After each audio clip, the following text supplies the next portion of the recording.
கர்த்தருடைய பரிசுத்த நாமத்திற்கு மகிமை உண்டாகட்டும். இந்த அருமையான வேளையில் இந்த ஆலயத்து வளாகத்தில் வந்திருக்கிற உங்கள் அத்தனை பேரையும், நேரலை மூலியமாய் பார்த்து கொண்டிருக்கிற உங்கள் அத்தனை பேரையும், வானத்தையும் பூமியும் படைத்த ஆண்டவராகி இயேசுவின் நாமத்தில் அன்போடு நான் உங்களை வாழ்த்துகிறேன், உங்களை வரவேற்கிறேன். அற்புத இயேசு ஊழியத்தின் சார்பாக நான் உங்களுக்கு வாழ்த்துதலை பதிவு செய்து கொள்கிறேன். இந்த நாளின் செய்திக்கென்று தெரிந்து கொள்ளப்பட்ட பரிசுத்த வேத பகுதி நீதிமொழிகளின் புஸ்தகம் 3ஆம் அதிகாரம் 5வது வார்த்தையை நாம் ஜெபத்தோடு எல்லாரும் வாசிக்கலாம். பக்க நம்பர் 765, பழைய ஏற்பாடு புஸ்தகம் 3ஆம் அதிகாரம், நீதிமொழிகள் 3ஆம் அதிகாரம் 5வது வார்த்தை. உன் சுய புத்தியின் மேல் சாயாமல் உன் முழு இருதயத்தோடும் கர்த்தரில் நம்பிக்கையாயிருந்து உன் வழிகளிலெல்லாம் அவரை நினைத்துக்கொள், அப்பொழுது உன் பாதைகளை செவ்வைப்படுத்துவார். போதும். கர்த்தருடைய பரிசுத்த நாமத்திற்கு மகிமை உண்டாகட்டும். மேலே இருந்து படிச்சுட்டு வந்தீங்கன்னா ஒரு வசனம் கூட அவாய்ட் பண்ணவே முடியாது. எல்லா வார்த்தையும் ரொம்ப முக்கியம். 3ஆம் அதிகாரத்தில் மேலேருந்து படித்தா நேரம் பத்தாது. இது லைவில் இருக்கனால அதை ரொம்ப நேரம் பார்க்கவும் முடியாது. அதுக்கு மேலே பின்னாடி நீங்கள் படித்து கொள்ளுங்க. இதில் இன்னைக்கு தேவன் கொடுக்கிற வார்த்தை, நமக்கு தியானிக்கும்படி கொடுத்திருக்கிற வார்த்தை 5வது வார்த்தை, உன் சுய புத்தியின் மேல் சாயாமல் உன் முழு இருதயத்தோடும் கர்த்தரில் நம்பிக்கையாயிருந்து. இன்னைக்கு நம்முடைய வாழ்க்கையில் ஒரு காரியத்தை செய்யும் பொழுது நம்ம எடுக்கிற ஒரு பெரிய காரியம் தவறு, நம்ம மூளை சொல்கிறத உடனே கேட்டுறோம், நம்ம யோசனைக்கு நம்ம செவி சாய்த்தர்றோம், நம்ம உணர்வுகளுக்கு நம்ம உடனே கீழ்ப்படிஞ்சிடறோம். நம்ம உணர்வு என்ன சொல்லுதோ அதை நம்ம கேட்குறோம். அதனால தான் நம்முடைய வாழ்க்கையில் நிறைய நன்மைகள் நம்மை விட்டு கடந்து போய்கொண்டே இருக்கு. அந்த மூளை நமக்குள்ளே சொல்லக்கூடியதை கேட்குறோம். ஆனால் நம்ம கேட்க வேண்டியது, என் ஆடுகள் என் சத்தத்துக்கு செவி கொடுக்கும். நம்ம கேட்க வேண்டியது பரலோகத்திலிருந்து கேட்கணும். நம்ம மூளை சொல்கிறதெல்லாம் கேட்கக்கூடாது, மனசு சொல்கிறதெல்லாம் கேட்கக்கூடாது. அது நன்மையும் சொல்லும், தீமையும் சொல்லும். நமக்குள்ளிருந்து புறப்படுகிறது அது வித்தியாசமானது, ஆனால் பரலோகத்திலிருந்து புறப்படுகிறது அது மகிமையானது. இங்கு பாருங்களே, அதே நீதிமொழிகள் புஸ்தகம் 23ஆம் அதிகாரம் 4வது வசனம். சில வசனங்களை வாசிச்சுட்டு அப்புறம் நம்ம கர்த்தருடைய வார்த்தைக்குள்ளே போனால் உங்களுடைய இதயம் இன்னும் இதமிடப்பட்டு தேவனோடு நடப்பதற்கு அது ஏதுகரமாக இருக்கும். இல்லாமல் போகும் பொருள் மேல் உன் கண்களை பறக்க விடுவானேன், அது கழுகு போல. நீதிமொழிகள் 23:4 வாசிப்போம். 4, ஐஸ்வர்யவானாக வேண்டும் என்று பிரயாசப்படாதே, உன் சுய புத்தியை சாராதே. ஐஸ்வர்யவான் ஆக வேண்டும் என்று பிரயாசப்படாதே. இதை பவுலடிகள் இன்னும் அழகா பின்னாடி எழுதுறாரு. பண ஆசை போதும் என்கிற மனதுடன் கூடிய தெய்வ பக்தியே மிகுந்த ஆதாயம். இன்னும் சொல்லுவார், ஒன்றும் கொண்டு வந்ததில்லை, நம்ம ஒன்றும் கொண்டு போறது இல்லை. உண்ணவும் உடுக்கவும் இருந்தால் அதுவே போதும் என்று இருக்க கடவோம். பண ஆசை எல்லா தீமைக்கும் வேறாய் இருக்கிறது. சிலர் அதை இச்சித்து விசுவாசத்தை விட்டு வள்ளிவி போனார்கள்னு எழுதுறார். இங்க பாருங்க, நீதிமொழிகளை எழுதின சாலமோன் ஞானம் பெற்றவர், தேவனிடத்தில் பெற்றுக்கொண்ட விசேஷித்த ஞானம். பூமியில் உன்னை போல ஞானம் உள்ளவன் ஒருவனுமே இல்லைன்னு இருக்க மாட்டான்னு கர்த்தர் சொன்னார். அவர் எழுதுகிற அந்த வார்த்தையை நல்லா கவனிங்க. ஐஸ்வர்யவன் ஆக வேண்டும் என்று, ஐஸ்வர்யவனாக வேண்டும் என்று பிரயாசப்படாது. இன்னைக்கு பார்த்தீங்கன்னா இரவெல்லாம் பிரயாசப்பட்டோம். கர்த்தர் வீட்டை கட்டாராயில் அதை கட்டுவதின் பிரயாசம் விருதா. அதிகாலை எழுந்து நேரப்பட வேலையில தரித்து வருத்தத்தின் அப்பத்தை சாப்பிடுகிறது விருதா. காலையில் எந்திரிச்சு மார்த்தாள் மாதிரி அங்கேயும் இங்கேயும் ஓடுறது. என்ன பிரதர், காலையில் பிரதர் எந்திரிச்சு சுறுசுறுப்பாக வேலை வெட்டி செய்கிறத விட்டுட்டு நீங்கள்லாம் காலையில் உட்காந்து சோத்திரம் போட்டுக்கிட்டு இருக்கிறீங்க, ஜெபம் பண்ணிக்கிட்டு இருக்கிறீங்களே, வேலை வெட்டியை பார்த்தாவளை வேலை இல்லாத ஆளு தான் சோத்திரம் போடுவாங்கன்னு நமக்கு அவங்க மார்த்தாளின் ஆவி உள்ளவர்கள் புத்தி சொல்லுவாங்க. அதுக்கு வசனம் அழகா இருக்கு. அதிகாலை எழுந்து நேரப்பட வேலைகளை தரித்திருந்து கடைசியில் சாப்பிட்றது வருத்தத்தின் அப்பத்தை சாப்பிடுவது. கர்த்தர் தான் வீட்டை கட்டணும். வீட்டை அவர் கட்டாட்டி மனுஷன் கட்டவே முடியாது. வீடும் ஆஸ்தியும் பிதாக்கள் வைக்கிற சுதந்திரம். புத்தியுள்ள மனைவியோ கர்த்தர் அருளும் ஈவு. வீடு ஞானத்தினாலே கட்டப்படும், அது விவேகத்தினாலே நிலைநிறுத்தப்படும். இங்க அவர் சொல்றாரு சுய புத்தியின் மேல சாயாது. அது எங்க இருக்குன்னு புத்தி? நிறைய பேர் வேறொருத்த புத்தியே கேட்பாங்க. இதுக்கு ஐடியா சொல்லுங்கம்பாங்க. அவங்க ஐடியாவை சொல்லுவாங்க. இவங்க ஐடியா கேட்டால் கூட பரவாயில்ல, அடுத்தவங்க ஐடியாவை கேட்கறது. பேசாமல் ரெகபாயம் ஆட்சி செஞ்சுருக்கலாம். அவன் புத்தியில் போயிருந்தா கூட இஸ்ரவேல் மக்களை ஆதரித்து போயிருந்தானா அவன் வண்டி நல்லா ஓடி இருக்கும். இவன் புத்தியை விட்டுட்டு சொல்வார் வேச்ச போய் கேட்குறான் பாரு. தனக்கு ஈக்குவலான ஒரு நபர்களை கூப்பிட்டு, வாலிபனுக்கு 10 வயசு உள்ளவனுக்கு ஞானம் எப்படி இருக்கும்? 10 வயசு ஞானம் தானே இருக்கான். 5 வயசுக்காரனுக்கு அதுக்குரிய ஞானம் தானே இருக்கான். மூத்தவர்கள் ஞானம் நிறைய அனுபவம் இருக்கும், அவங்க அனுபவப்பட்டதை சொல்லுவாங்க. இவங்களுக்கு அனுபவம் இருக்காது. அப்போ அடுத்தவங்க புத்தியை கேட்டோம்னா கடைசியில் அவன் ஆட்சி போனது தான் மிச்சம், எல்லாரும் அவனை விட்டு விரோதிச்சுட்டு போனது தான் மிச்சம், கடைசியில் அவனுடைய வேதனையாக அவனுடைய ஓட்டம் முடிஞ்சது தான் மிச்சம். இப்போ நம்முடைய வாழ்க்கையில் புத்தி சொல்லணும்னா நம்முடைய வாழ்க்கையில் நிறைய அனுபவங்கள் இருக்கணும்.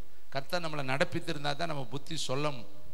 இங்கே பாருங்களேன், வேதம் சொல்லுது சுய புத்தி இருக்குல்லையே, அது நம்மளை நிறைய விதத்தில் கெடுத்துடும். நமக்குள்ளேயே ஒரு ஐடியா வரும், நம்ம மனது ஒரு யோசனையை சொல்லும், நம்ம மனதுக்குள்ள ஒரு உணர்வு தூண்டப்படும். அதெல்லாம் நம்ம கேட்டோம்னா வேதம் சொல்லுது அது ரொம்ப நம்மளை ஆபத்தான இடத்துக்கு கொண்டு போயிடும். நிறைய பேர் போனவங்களை நான் பின்னாடி உங்களுக்கு காண்பிக்க விரும்புகிறேன். சொல்லுங்க, இன்னைக்கு என் சுய புத்தியை நான் நம்ப மாட்டேன், என் சுய புத்தியின் பக்கம் சார மாட்டேன், நான் கர்த்தரை சார்ந்து கொள்வேன். இன்னும் சில வசனங்களை பாருங்களே. நீதிமொழிகள் 4ஆம் அதிகாரம் 13ஆம் வசனம். நீதிமொழிகளே நிறைய இருக்குது, அதெல்லாம் சொல்லிட்டு இத்தனை வசனங்கள், ஏன்னா ஒரு வசனத்தை மட்டும் உங்களுக்கு காண்பிக்க நான் விரும்பலை, இன்னும் நிறைய வசனங்களை நான் உங்களுக்கு காண்பிக்க விரும்புகிறேன். நீதிமொழிகள் 4:13 வசனத்தை வாசி. எல்லாரும் வாசிப்ப வசனத்தை. புத்திமதியை உறுதியாய் பற்றிக்கொள், அதை விட்டு விடாதே, அதை காத்துக்கொள், அதுவே உனக்கு ஜீவன். எந்த புத்திமதி? கர்த்தர் சொல்லக்கூடிய ஆலோசனை, இந்த வேதம் சொல்லக்கூடிய புத்திமதிகள்.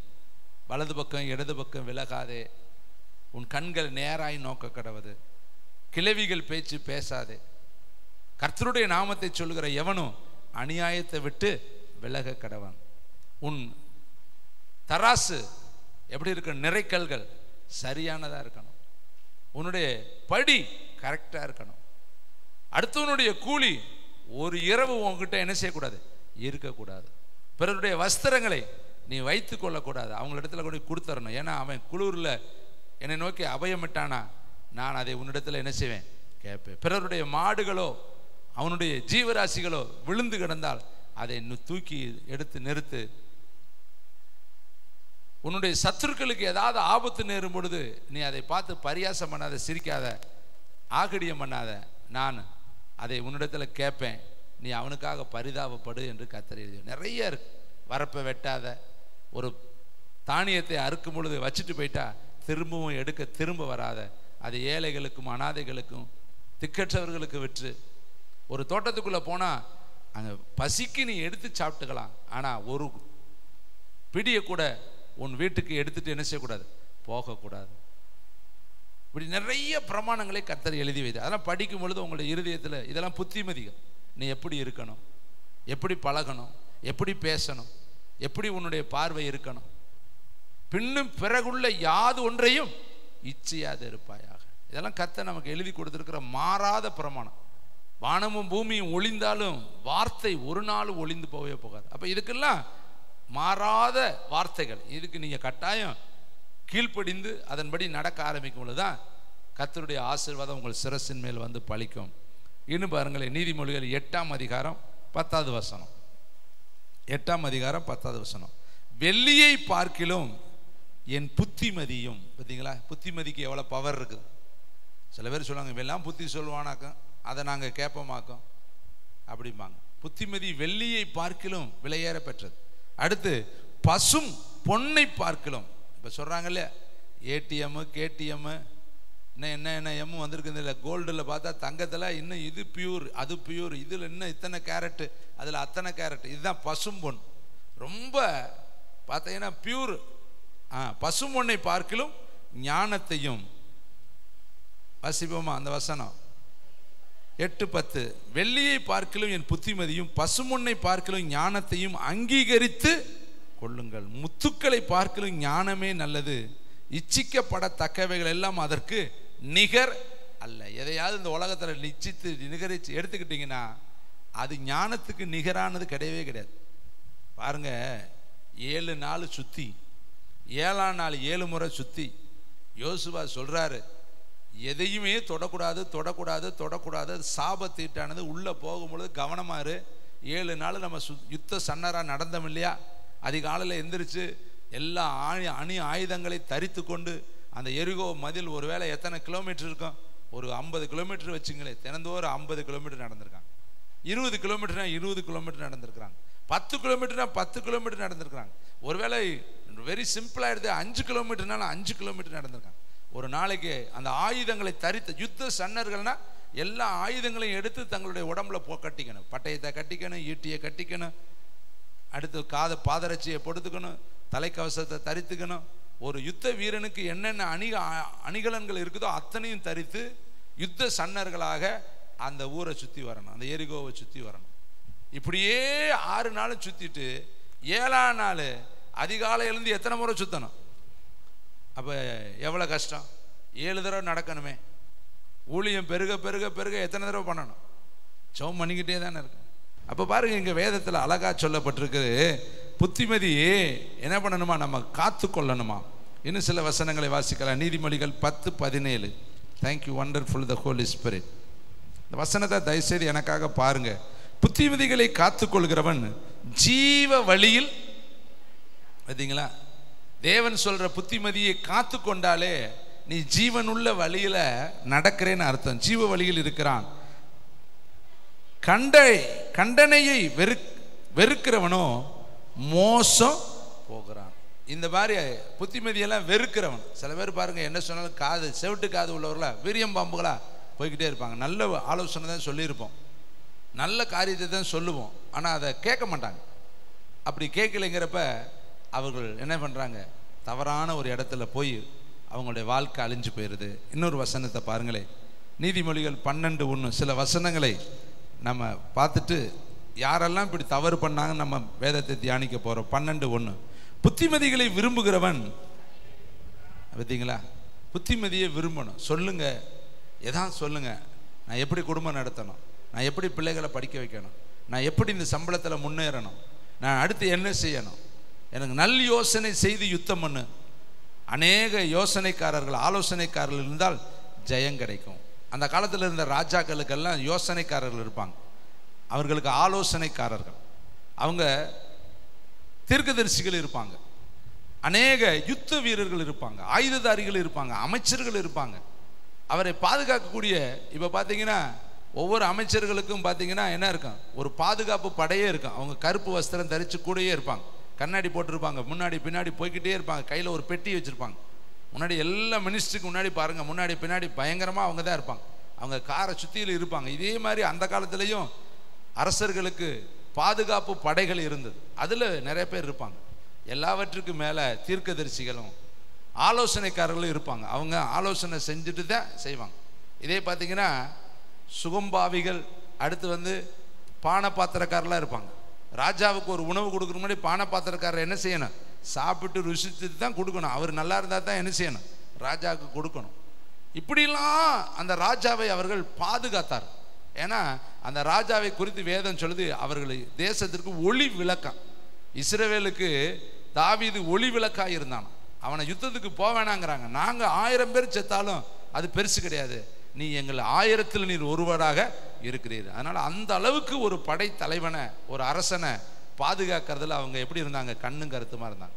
இது மாதிரி தான் நாமும் ஊழியத்தில் இருக்கிறவங்கள ஒருத்தர் பாதுகாக்கணுங்க. இப்படிப்பட்ட நபர்கள் இந்த உலகத்தில் இல்லாவிட்டால் நமக்கு பெரிய பேர் இழப்புங்க. ஒரு மோசையை இன்னொரு நம்ம பிடிக்க முடியாது, ஒரு யோசுவாவை இன்னொரு நம்ம பிடிக்க முடியாது. எலியா பரமேறி போகிறப்ப எலிசா எப்படி சொன்னேன் பாருங்க, நல்லது சந்தோஷம், போனால் போயிட்டு போ, ஓ இடம் எனக்கு கிடைக்கும்னு அவன் சொல்லலை, கதறி அழுதான். இஸ்ரவேலுக்கு ரதமும் குதிரையுமா இருந்தவரேன்னு புலம்பி நெஞ்சில் அடிச்சுக்கிட்டு அழுதான். அப்போ தான் அங்கேருந்து சால்வை என்ன செஞ்சிச்சு. அப்போ எலியாவோடைய இடம் இவனுக்கு எப்படி இருக்குது, அதிக வேலிட்டியாக இருக்கு. ஒரு மனுஷன் இல்லைன்னா நம்முடைய நிலைமை என்ன. யோசுவா கதி கலங்கி நிற்கிறார், ஏன்னா மோசை கூடயே இருந்து அவர் பின்னாடியே போய்கிட்டே இருக்கிறாரு. இப்போ மோசை இல்லாதப்ப எப்படி இப்படி ஒரு ஜனக்கூட்டத்தை நடத்துறது. எவ்வளவு பெரிய அது பேடன், கஷ்டமான காரியம் தெரியுமா? அப்ப இங்க பாருங்கள், வேதம் சொல்கிறது, புத்திமதியை விரும்புகிறவன் அறிவை விரும்புகிறான், கடிந்து கொள்ளுதலை வெறுக்கிறவனோ. நீங்க படிங்க, என்ன குணம்? தகப்பன் சிச்சிக்காத புத்திரன் உண்டோ? பிறம்பை கையாடாதவன் மகனை பிள்ளையை நடத்த வேண்டிய வழியில நடத்து, அது முதிர் வயதிலும் என்ன செய்ப்பேன் விடாது. அப்ப சிச்சிக்கணுமே. சிச்சை யாரு சிச்சிக்கிறது? பெத்தவன் தானே பிள்ளையை சிச்சிக்க முடியும். ரோட்ல போறவன் சிச்சுதான் நம்ம விடுவோமா? நம்ம பிள்ளைய நம்ம தான் சிச்சிக்கணும். அப்ப ஒரு தகப்பனாய் யார் இருக்கிறாங்களோ அவங்க தான் பிள்ளைகளை சிச்சிக்க முடியும். அவங்களுக்கு தான் அந்த உரிமை இருக்குது. அவங்க என்ன வளர்க்குறாங்க, பால் ஊட்டுறாங்க, தாளாட்டுறாங்க, சீராட்டுறாங்க, சீவி விடுறாங்க, வஸ்திரத்தை போட்டு விடுறாங்க, ஸ்கூலில் கொண்டு விடுறாங்க. தப்பு பண்ணுறப்ப அந்த பிள்ளையை கண்டிக்கிற உரிமை அவங்களுக்கு இருக்குது. அப்போ ஒரு தகப்பனுங்கிற அந்த ஸ்தானம் எவ்வளோ பெரிய ஸ்தானம் தெரியுமா? எல்லா உரிமையும் ஒரு தகப்பனுக்கு இருக்குது. கல்யாணம் முடிச்சுட்டு போடுறதுல கூட அந்த வீட்டுக்காரர் சொல்லுவார், உங்கள் அப்பா உன்னை எப்படி வளர்த்துருக்கான் பார். அங்கேயும் அங்கே சண்டை வந்தோன்னே சொல்லுவேன், உங்கள் அப்பா வீட்டுக்கு நீயே ஓடி போயிரு. ஆனால் அந்த இன்சியல் கூட முன்னாடி சாக வரை யார் பேர் தான் போடுறோம். அப்போ எவ்வளோ முக்கியம் பாருங்க. அப்போ சபையில் ஒரு தகப்பன், தாய், ஒரு ஆவிக்குரியவர்கள் எவ்வளோ முக்கியம், இதெல்லாம் நம்ம தெரிந்து கொள்ளணும். தாயும் தகப்பனுடைய போதகத்தை தள்ளாதேன்னு கர்த்தர் எழுதி வச்சிருக்கா. இதெல்லாம் புத்திமதிகள். அடுத்து பாருங்களேன், இன்னும் சில வசனங்களை சொல்லிட்டு நான் கர்த்தருடைய வார்த்தைக்குள்ளே போக வருவேன். நீதிமொழிகள் 15:32. இதெல்லாம் இந்த வசனத்துக்கு ஆதாரமான வார்த்தைகள். 15:32. புத்திமதியை தள்ளி விடுகிறவன் தன் ஆத்துமாவை வெறுக்கிறான். நம்ம ஏதாவது சொல்லி கேட்கலைன்னா, நல்லவங்க சொல்றது, நீங்க உங்க பிள்ளைகளுக்கு சொல்றத உங்க பிள்ளை கேட்கலைன்னா அது வெறுக்குது, ஆத்துமாவை கெடுக்குது, பாவ வழியில போகுது அர்த்தம். அடுத்து பாருங்களேன், அதுல இருக்கு, கடிந்து கொள்ளுதலை கேட்கிறவனோ. ஆமென். கைத்தட்டி கர்த்தருக்கு ஒரு நன்றி சொல். கடிந்து கொள்ளும் பொழுது கேளுங்க. கடிந்து கொள்ளுதல் நல்லது. தலையில கொற்றவன் தாங்க சிநேகிதன், முத்தம் கொடுக்கிறவன் சிநேகிதன் கிடையாது. சிநேகிதன் அடிக்கும் அடிகள் இன்பமானதா இருக்குமா. சத்ரு இடு முத்தம் வஞ்சகம் உள்ளது. அப்சலோம் முத்தம் இட்டதுன்னு இந்த மக்கள் எல்லாம் அப்படியே மயங்குறேன். முத்தம் கொடுத்துட்டார். இளைய குமாரன் ராஜாவினுடைய குமாரன் முத்தம் கொடுக்குறாருன்னு சொல்லி எல்லாம் மயங்குறேன். எல்லாரும் அவன் பக்கம் போய் சேர்றேன். அவன் என்ன அது கொடுக்குறேன்? அப்பா அரியணையை பிடிக்கணும், அப்பாவை இடத்துல போய் இவன் உட்காரணும். அதனால அன்பினால கொடுக்கல, வஞ்சகத்தினால கொடுத்தேன். அப்ப அந்த முத்தம் வஞ்சக முத்தம். அப்சலோம் முத்தம் வஞ்சக முத்தம், வேசியின் முத்தம் வஞ்சக முத்தம். வேதம் சொல்லுது அந்த பாதாளத்துக்கு போகிற வழி. அவள் முகம் நாணாமல் முத்தமிட்டாள் என்று நீதிமொழிகள் நம்ம வாசிக்கிறோம். அதெல்லாம் வஞ்சகம். ஆனா இங்க கர்த்தருடைய வார்த்தை சொல்லுகிறது, கடிந்து கொள்ளுதலை கேட்கிறவனோ ஞானம் அடைவான், ஞானத்தை பெற்றுக்கொள்வான். அப்ப இன்னைக்கு கர்த்தர் சொல்ற வார்த்தை, உன் புத்தியை கேட்காத, தேவனுடைய ஆலோசனையை கேளு, தேவனிடத்துல கடந்து வா. இந்த வேதத்தில் பாருங்களே, ஆதியாகம புஸ்தகம் 30ஆம் அதிகாரம் 3வது வார்த்தை. யாக்கோப்புடைய மனைவி எப்படி சுய புத்தியில சாஞ்சா, அவ புத்திக்கு எப்படி அவ கீழ்ப்படிஞ்சா, அவ புத்தி சொல்றத அவளா எப்படி கேட்டு, அது நிமித்தம் வேதத்தில் எத்தனை விளைவுகளை நடந்தது என்பதை நான் உங்களுக்கு காண்பிக்க விரும்புகிறேன். நீங்களும் கூட, நானும் கூட, லைவ்ல பார்க்குற எல்லாரும் கூட ஒரு நாள் நம்ம மூளை சொல்றத நம்ம கீழ்ப்படிஞ்சு போகக்கூடாது. வசனத்தை வாசிக்கலாமா? ஆதியாகமம் 30ஆம் அதிகாரம் 3வது வசனம் வாசியா. அப்பொழுது அவள், இதோ என் வேலைக்காரியாகிய பில்காள் இருக்கிறாளே, அவள் என் மடிக்கு பிள்ளையை பெறவும் அவளால் ஆகிலும் என் வீடு கட்டப்படவும் அவளிடத்தில் சேரும் என்று சொல்லி அவனுக்கு தன் வேலைக்காரியாகிய பில்காளை மனைவியாக கொடுத்தாள். அப்படியே யாக்கோப்பு அவளை சேர்ந்தான். முதல் வசனத்தை வாசிக்கிறேன், கவனிங்க. ராகேல் தான் யாக்கோப்புக்கு பிள்ளை பெறாததை கண்டு தன் சகோதரியின் மேல் போராமை கொண்டு யாக்கோப்பை நோக்கி, எனக்கு பிள்ளை கொடும், இல்லாவிட்டால் நான். இப்ப இந்த வீட்டுக்குள்ள நடக்கிற சம்பவம் என்னது? போராம இருக்கு. அடுத்து தற்கொலை, சுவிசைட் பண்ணக்கூடிய எண்ணம் இருக்கு. இந்த நினைவுகளுக்கு நடுவில் ஒரு புத்தி வருதுன்னா அது எப்படிப்பட்ட புத்தியா இருக்கும்? தற்கொலை எண்ணம் உள்ள ஒருத்திக்கிட்ட இருந்து வர்ற புத்தி எப்படி இருக்கும்? போராமை உள்ள ஒருத்திக்கிட்ட இருந்து புறப்படுற புத்தி எப்படிப்பட்ட புத்தியா இருக்கும்? இவளுக்கு சகோதரி மேலேயே போராமையா. ஏன்? அவளுக்கு குழந்தை பாக்கியம் இருக்குது. ஆனா நல்லா கவனிக்கணும், இவள் ரூபதி, ராகேல் ரூபதி, லேயால கூச்ச பார்வை உள்ளவன். பிறக்கும் பொழுதே கூச்ச பார்வையா பிறக்கிற அவளுக்கு எவ்வளவு வருத்தமா இருக்கு. ஒரே தாய் தகப்பனில் ஒருத்தி அழகாகவும் ஒருத்தி கூச்ச பார்வை உள்ளவளாக பிறக்கும் பொழுது அவள் எவ்வளோ நாள் முடமிட்டு கண்ணீரோடு இருந்திருப்பான். எங்கள் அப்பா அம்மா எனக்கு மட்டும் ஏன் இப்படி பிறக்க வச்சாங்க, நான் மட்டும் ஏன் கூச்ச பார்வையாக இருக்கிறேன், நான் மட்டும் ஏன் அழகு இல்லாமல் இருக்கிறேன். யாக்கோபு கூட அவளை விரும்பலை. யாரைத்தான் விரும்புகிறேன், ராகேலத்தான் விரும்புகிறேன். இவளுக்காக 7 வருஷங்கிறேன். அப்போ அவள் வருத்தப்பட்டிருப்பாள். மூத்தவள் அவல்ல, அவள் எவ்வளோ வருத்தப்பட்டிருப்பா, துக்கப்பட்டிருப்பா. காரணம் யார் மேலே சொல்லப்பா, எங்கள் அப்பா அம்மா இப்படி போய் என்னை பெற்று விட்டாங்களே, எனக்கு நல்ல கண்ணு இல்லையே, எனக்கு அழகு இல்லையே, நான் ரூபதியாக இல்லையே, யாக்கோபு வந்தவனே என்னை வேணாங்கிறானே, என் தங்கச்சியை சேர்த்துக்கிறீங்கிறேன், அவளுக்கு 7 வருஷம் மேய்க்கிறீங்கிறேன், ஆனால் என்னைய விட்டுட்டானே. இன்னைக்கு ஒருவேளை இன்னைக்கு நீங்களும் எனக்கு முடி இல்லையே, அழகு இல்லையே, படிப்பு இல்லையே, நான் வளர்த்தியா இல்லையே, ஒருவேளை வளர்த்தியா இருந்தால் நான் குட்டியா இல்லையே, நான் இங்கே இந்த வீட்டில் வாழ்கிறேனே, இந்த இவனுக்கு கல்யாணம் முடிச்சுக்கிட்டு நான் கஷ்டப்படுறேனே, அதுக்கு போல் இவனை முடிச்சிருந்தாலும் நல்லா இருந்திருக்குமே, இந்த சபையில் வந்து உட்காந்துக்கிட்டு இவர் வேலையாக வாங்கிட்டு இருக்காரு, அந்த சபைக்கு போயிருந்தால் நல்லா இருக்குமே, போதுமென்கிற மனதோடு வாழ நமக்கு தெரியலனா இக்கரைக்கு அக்கறை பச்சை அங்கே போய் பாரு, இந்த சுதந்திரம் உனக்கு எதுவுமே இருக்காது. அவனுக்கு என்ன கர்த்தர் வச்சிருக்கிறாரோ அதெல்லாம் கர்த்தர் கொடுத்திருக்கிறார். கைத்தட்டி கர்த்தருக்கு நன்றி சொல்லுவோமா. இங்க பாருங்க, வேதத்துல சொல்லப்பட்டிருக்கு, போராமை கொண்ட ஒருத்தி மனசுல வர்ற யோசனை நல்ல யோசனையா. இவ வாழ்க்கையை யாரு கெடுத்துக்கிட்டது, இவளே தான் கெடுத்துக்கிட்டான். இவளை கர்த்தர் போய் தன்னுடைய வேலைக்காரிய கொண்டு போய் விட சொல்லி கர்த்தர் சொல்லவே இல்லை. இவளாக யோசனை, இதான் சுய புத்தி. அதனாலதான் இன்னைக்கு வேதம் சொல்லுது, சுய புத்தியின் மேல் சாயாமல். நமக்கும் சுய புத்தி வருங்க, இப்படி செய்யலாமா, அப்படி செய்யலாமா, இப்படி செஞ்சு பார்க்கலாமா, அப்படி யோசனை கேட்ட இப்படி ஒரு யோசனை வந்துச்சுங்களா, நான் அந்த யோசனையில் போனாங்கன்னா கடைசியில் பூராமே போச்சு. இதை வாங்கி அங்கே போட்டால் இம்புட்டு, இதை வாங்கி இங்கே போட்டால் இங்கே, இந்த பேங்கில் ஒண்டி வச்சா இம்புட்டு, இந்த பேங்கில் வச்சா இம்புட்டு, இந்த பத்திரம் வீட்டில் சும்மா தானே இருக்கு, அங்கே ஒண்டி வச்சா இம்புட்டு. கடைசியில் அம்புட்டும் போயிட்டு மண்டையை சொரிஞ்சிட்டு வீட்டுக்கு வர. என்ன ஆச்சுன்னா, அதான் பாருங்க இப்படி ஆகி போச்சு. இது யார் புத்தி, யார் புத்தி? கர்த்தரை சொன்னார். அவர் சொல்லாரு, என் ஜனங்கள் அறியாமையினாலே சங்காரமாகிறார். வேதத்தின் மகத்துவத்தை எழுதி கொடுத்தேன்.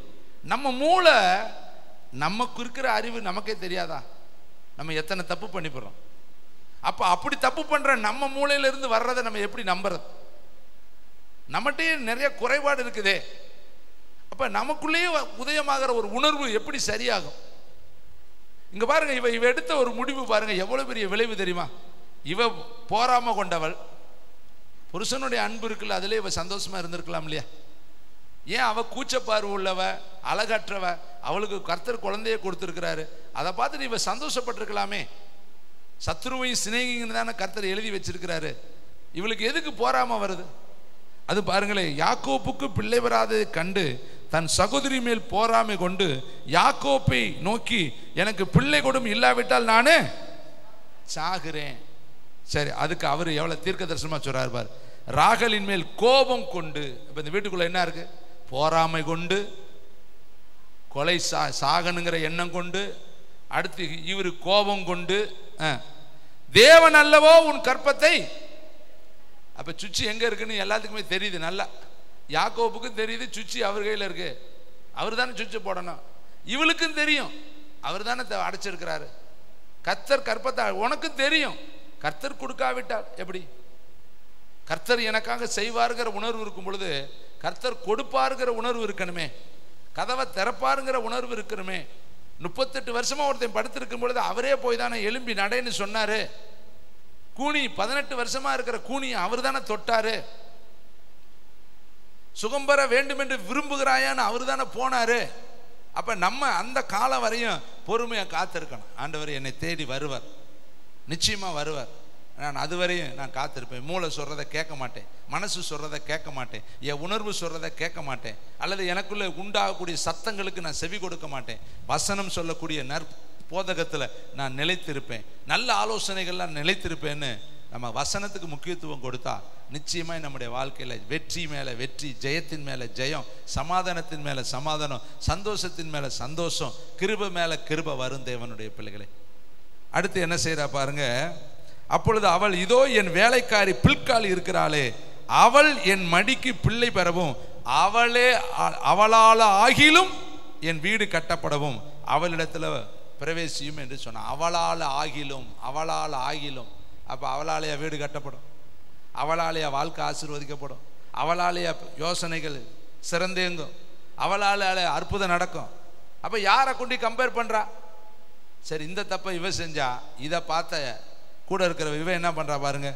அடுத்து வசனத்தில் எழுதப்பட்டிருக்கு இதே மாதிரி வேலையா. 8வது வசனம், அப்பொழுது ராகேல் தான் மகா போராட்டமாக என் சகோதரியோடு போராடி மேற்கொண்டேன் என்று சொல்லி அவனுக்கு நப்தலி என்று பெயரிட்டாள். லேயால் தான் பிள்ளை பெறுகிறதை நின்று போனதை கண்டு தன் வேலைக்காரிய சில்பாலை அழைத்து அவளை யாக்கோப்புக்கு மனைவியாக கொடுத்தாள். இப்போ தங்கச்சி செய்கிறத பார்த்துட்டு இவளும் கூட்டிகிட்டு போய் என் வேலைக்காரியும் பிரவேசிங்கிறான். புரியுதா? அந்த கதையெல்லாம் உங்களுக்கு தெரியும். ஒரு யோசனை என்னென்ன யோசனையை உண்டாக்கிருச்சு பாரு. இந்த நப்தலியை பார்த்துருக்கிறீங்களா? இந்த சில்பாலுக்கும் பில்காலுக்கும் பிறந்த பிள்ளைகள் எவ்வளவு கொடூரமானவர்களாக இருந்தாருங்கன்னு. ஆசீர்வதிக்கப்பட்டவர்களில் பார்த்தீங்கன்னா ஆசீர்வதிக்கப்பட்ட 6 சந்ததி இருக்கும், சபிக்கிறதுக்கு 6 சந்ததி இருக்கும், மொத்தம் 12 சந்ததி. ஆசீர்வதிக்கிறவங்க ஒரு மலை மேலே நிற்பாங்க, சபிக்கிறவங்க ஒரு மலை மேலே நிற்பாங்க. இதெல்லாம் வேதத்தில் இருக்குது. இதில் பார்த்தீங்கன்னா இந்த பில்கால் சில்பால் பிள்ளை பூரா எங்கிட்ட தான் இருக்குது தெரியுமா? இந்த பக்கம் சபிக்கிற பக்கம் தான் நிற்கும். அருமையானவர்களே, அவசரப்பட்டு தான் மூளை சொல்றதையே செஞ்சு கடைசியில் மகா போராட்டமாய் போராடி அவ சொல்ற வார்த்தையை பாருங்களேன். 7வது வசனம், மறுபடியும் ராகேலின் வேலைக்காரி. இல்லை 6வது வசனம், அப்பொழுது ராகேல் தேவனின் வழக்கை தீர்த்து. இப்படியா தீர்த்தாரு வழக்க பாருங்க. இப்படியே சொல்லிக்கிறது. கர்த்தர் கொடுத்தார், கர்த்தர் எடுத்தார்னு யோபு சொன்னார். அது தப்பு. கர்த்தரா எடுத்தாரு? இங்க சொல்றா பாருங்க, தேவன் என் வழக்கை எப்படியே வேலைக்காரியை கொடுத்துட்டா வழக்கை தீர்த்தாரு. இப்போ நம்மளே எல்லாத்தையும் கர்த்தர் மேலே சொல்லி போகிறது. என் வழக்கை தீர்த்துட்டாரு, எனக்கு நியாயம் செஞ்சுட்டாரு பத்தியா, என் பிரச்சனைக்கு தீர்வு வந்துருச்சு பத்தியா. நீயாவும் குறுக்கு வழியில் போயிட்டு கர்த்தருக்கு தீர்வு சொல்லிட்டாருன்னு நம்ம சொன்னால் அது நம்முடைய மதியினம் தேவனுடைய பிள்ளைகளை. இங்கே பாருங்களேன், வேதம் சொல்லுது என் சத்தத்தை கேட்டு எனக்கு ஒரு குமாரனை கொடுத்தார் என்று சொல்லி அவனுக்கு தான் என்று. இப்படி தவறான பாதையில் போய் வேறொரு மார்க்கத்தில் கர்த்தர் குழந்தைய கொடுத்தாரு. இவளுக்கு குழந்தை வச்சிருந்தார். யாரு? யோசேப்பை வச்சிருந்தார், பென்யமீனை வச்சிருந்தார். ஆனால் காலங்கள் தாமதப்பட்டுச்சு. ஆனால் அதுங்காட்டியும் இவ சுய புத்தியில சாஞ்சு சுய யோசனையில போய் சுய வழியை விரும்பி சுய கிரியைகள் நடப்பித்து இவ 2 சந்ததியை இந்த உலகத்துக்கு கொண்டு வந்தா. அது பின்னாடி நீங்க யாக்கோப்பு ஆசீர்வதிக்கும் பொழுது அவங்களெல்லாம் என்ன சொல்லி ஆசீர்வதிச்சா 49வது இருக்குது, வீட்டில் போய் படிச்சு பாருங்க. இப்போ நேரம் கிடையாது. அடுத்து இன்னொரு நபர்கள் சுய புத்தியில் எப்படி சாஞ்சாங்க. யோனா எழுதின தீர்க்க தரிசன புஸ்தகம் 4ஆம் அதிகாரம் பின்னாடி பகுதிக்கு வாங்க. ஒரு தீர்க்கதரிசியும் சுய புத்தியில் எப்படி சாயிறாரு, அவருடைய சுய புத்தியான வார்த்தைகள் எப்படி வருகிறது. 4ஆம் அதிகாரம் 2வது வசனம் எடுத்தவங்க வாசிக்கலாம். பக்கம் சொல்லியா பாப்பா? 1804. தேங்க்யூ. என்னையா? 1074. வாசியா. 4ஆம் அதிகாரம் 2வது வசனம். கர்த்தரை நோக்கி விண்ணப்பம் பண்ணி கர்த்தாவே அப்படி இழுத்து வாசிக்கணும். ஆன்னு சொல்லணும். ஆனால் நெடில் இருக்குது. நீங்க அப்படி சொல்லக்கூடாது. கர்த்தாவே, என் தேசத்தில் இருக்கும் போதே இதை நான் சொல்லவில்லையா? இதன் நிமித்தமே நான் முன்னமே தர்சிஸ்க்கு ஓடி போனேன். பாருங்க எவ்வளவு யோசனைக்காரர். இதுக்காக தான் ஓடினாரா? இவர் என்ன பண்ணிட்டார்? அப்படியே நீர் இரக்கம் உள்ளவர். அடுத்து சொல்றவர், நீர் இரக்கமோ மன உருக்கமோ நீடிய சாந்தமும் மிகுந்த கிருபையுள்ளவரும் தீங்குக்கு மனஸ்தாபப்படுகிறவர் என்று படுகிறவருமான தேவன் என்று. அப்ப இவர் எப்படிப்பட்டவராக இருக்கணும்? எரிச்சல் உள்ளவராகவும் பழி வாங்குகிறவராகவும் அடிக்கிறவராகவும் உதைக்கிறவராகவும் கொள்ளுகிறவரும் இருக்கணும்னு நினைச்சிருப்பானோ? அப்ப இரக்கம் உள்ளவராக இருந்தா இவர் போக மாட்டாரோ? இவன் யோசனை பாருங்க. அப்பயே எனக்கு தெரியும், அதனாலதான் நான் என்ன பண்ணிவிட்டேன், தரிசிச்சுக்கு போயிட்டேன். பார்த்தீங்களா இவன் புத்தி எப்படிப்பட்ட புத்தி? சுய புத்தியா தேவ புத்தியா? நல்லா யோசித்து பாருங்க. இவனுக்குள்ள எப்படிப்பட்ட உணர்வு தூண்டப்பட்டிருக்கு. இது நிமித்தமே நான் முன்னமே எங்க போயிட்டேன். ஏன்னா நீர் இரக்கம் உள்ளவர், தய உள்ளவர், அன்புள்ளவர், நீடிய சாந்தம் உள்ளவர், தீங்குக்கு மனஸ்தாபப்படுகிறவர், நீர் இப்படித்தான் சொல்லுவீர். ஆனா திடீர்னு மாத்திக்குவீர். இவனுக்கு எதுக்கு சந்தோஷப்பட்டிருக்கணும்? அத்தனை பேர் ரட்சிக்கப்பட்டுட்டானே, அத்தனை பேர் மனம் திரும்பிட்டானே, ரெட்டு உடுத்திட்டானே, 1,20,000 பேர் சாம்பல்ல உட்கார்ந்து தூசியில தன்னுடைய வாழ்க்கையை மாற்றி இருக்கிறானேன்னு இவன் சந்தோஷப்படுறதை விட்டுட்டு இவனுக்கு என்ன தூக்கம்? ஏன் வார்த்தை நடக்கலையே, ஏன் போய் இவர் பேச்சை நம்பி நான் சொல்லி நடக்கலையே, நடக்கலையே. இதனால தான் நான் அப்பயே போயிட்டேன். அப்போ இவனுக்குள்ள அந்த உணர்வு இருந்திருக்குல்ல, இவன் போனதுக்கு வழி காரணம் சொல்கிறான் பாரு, இதனால தான் நான் அப்பயே என்ன பண்ணிட்டேன், தர்சீசுக்கு போனேன். அப்போ இவன் தேவனை குறித்து வச்சிருக்கிற உணர்வு பாருங்க. தேவன் சொன்னதை செய்கிறத விட்டுட்டு இவன் புத்தி சொல்கிறத கேட்குறேன். புத்தியில் இப்படி வந்திருக்கும் போல இருக்கு. எப்படி வந்திருக்கும்? கர்த்தர் மாற்றினாலும் மாற்றி போடுவார். நீ போய் சொன்ன ஒரு பாடு மாற்றிட்டாருன்னா உனக்கு அவமரியாதை ஆயிரும், உன் பேர் கெட்டு போயிடும், உன்னை யாரும் மதிக்க மாட்டேன். அப்போ ஊழியக்காரனை மதிக்கணுமா? ஊழியக்காரனுக்கு கெட்ட பேர் வரக்கூடாதா? ஊழியம் செய்கிறவங்களோ கர்த்தர் அப்படி தான் வச்சிருக்கணுமா? எப்படி வேணாலும் வச்சிருக்கலாங்க. ஏசப்பா பூமிக்கு அனுப்புறப்ப பிதாவாகிய தேவன் எப்படி அனுப்புனார்? அவர் ஏறி போன ஒரே ஒரு வாகனம் கழுதை. அவர் படுத்திருந்த ஒரே ஒரு இடம் படகு. அவருடைய வாழ்க்கையை நீங்க பாருங்க, நடந்து நடந்து ஊழியங்க. நம்ம இங்க இருந்து வண்டி இல்லாட்டி வரவே மாட்டேங்கிறோம். ஏசப்பா வேற எங்கேயாவது போனாரா? நடந்து தாங்க போனார். கலிலேயாவில், கானா ஊரில், எம்மா ஊரில், கப்பர்நகூமில், சமரியா பட்டணத்தில் பாருங்க, மலை மேலே ஏறி போனார். இரவெல்லாம் ஜெபம் பண்ணார், பகலெல்லாம் ஜெபம் பண்ணார். நடந்து நடந்து நடந்து நடந்து நடந்து அவர் ஊழியம் செஞ்சார். அவருக்கு அவ்வளோ பெரிய சர்வ வல்லமையுள்ள தேவன் நடந்து தான் ஊழியம் செஞ்சார். வேதம் சொல்லுது, தலை சாய்க்க மனுஷகுமாரனுக்கோ இடம் இல்லை. ஆனால் நம்ம நடக்கிறதுக்கு ரொம்ப யோசிக்கிறோம். ஒரு கஷ்டப்படுவதற்கு நம்ம யோசிக்கிறோம். ஒருவேளை உணவு இல்லாவிட்டால் நம்ம தடுமாறோம். 40 நாள் பாஸ்டிங் இருந்தாருங்க. பிசாசு வந்து கேட்குறேன், எங்கள் கல்லுகளை அப்பமாக்கும் பார்க்கலாம். நீ ஒரு வார்த்தை சொன்னேன்னா அப்பம் ஆயிரும் இல்லையா? பாரு, இதுலேருந்து என்ன தெரியுது? இயேசு அவன் வார்த்தையை கேட்கணும்னு அவன் நினைக்கிறேன். அவன் ஐடியா கொடுக்குறேன், ஏன் இவருக்கு தெரியாதா கல் அப்பமாக்கணும்னு? அவன் சொல்லுவானா, அவர் அதை கேட்கணுமா? இதை நிமித்தம் என் பேச்சு அவர் கேட்டாருன்னு சொல்லணும்ல.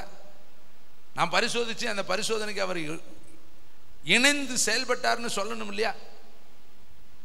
அப்போ சொல்ற, பிசாசை சாத்தானே அப்பாலை போ, கர்த்தரை பரீட்சை பாராது இருப்பாயாக கட்டிந்து கொண்டார்.